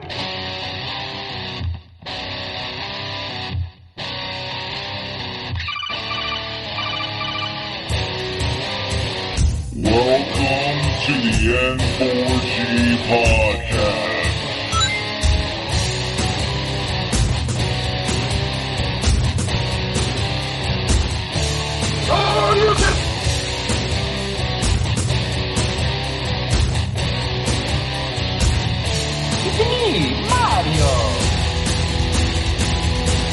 Zero tolerance. This is going to be a very interesting episode. Gather time. Greetings, programs. I got lost trying to find my way to the secret underground N4G Radio lair. The Wombat. And Always being angry. Killer Wolverine.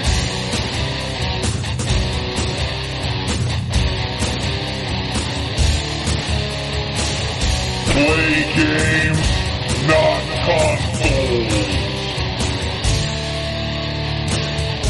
No fanboys allowed. And then I killed the dragon. 8.0. Killed the dragon.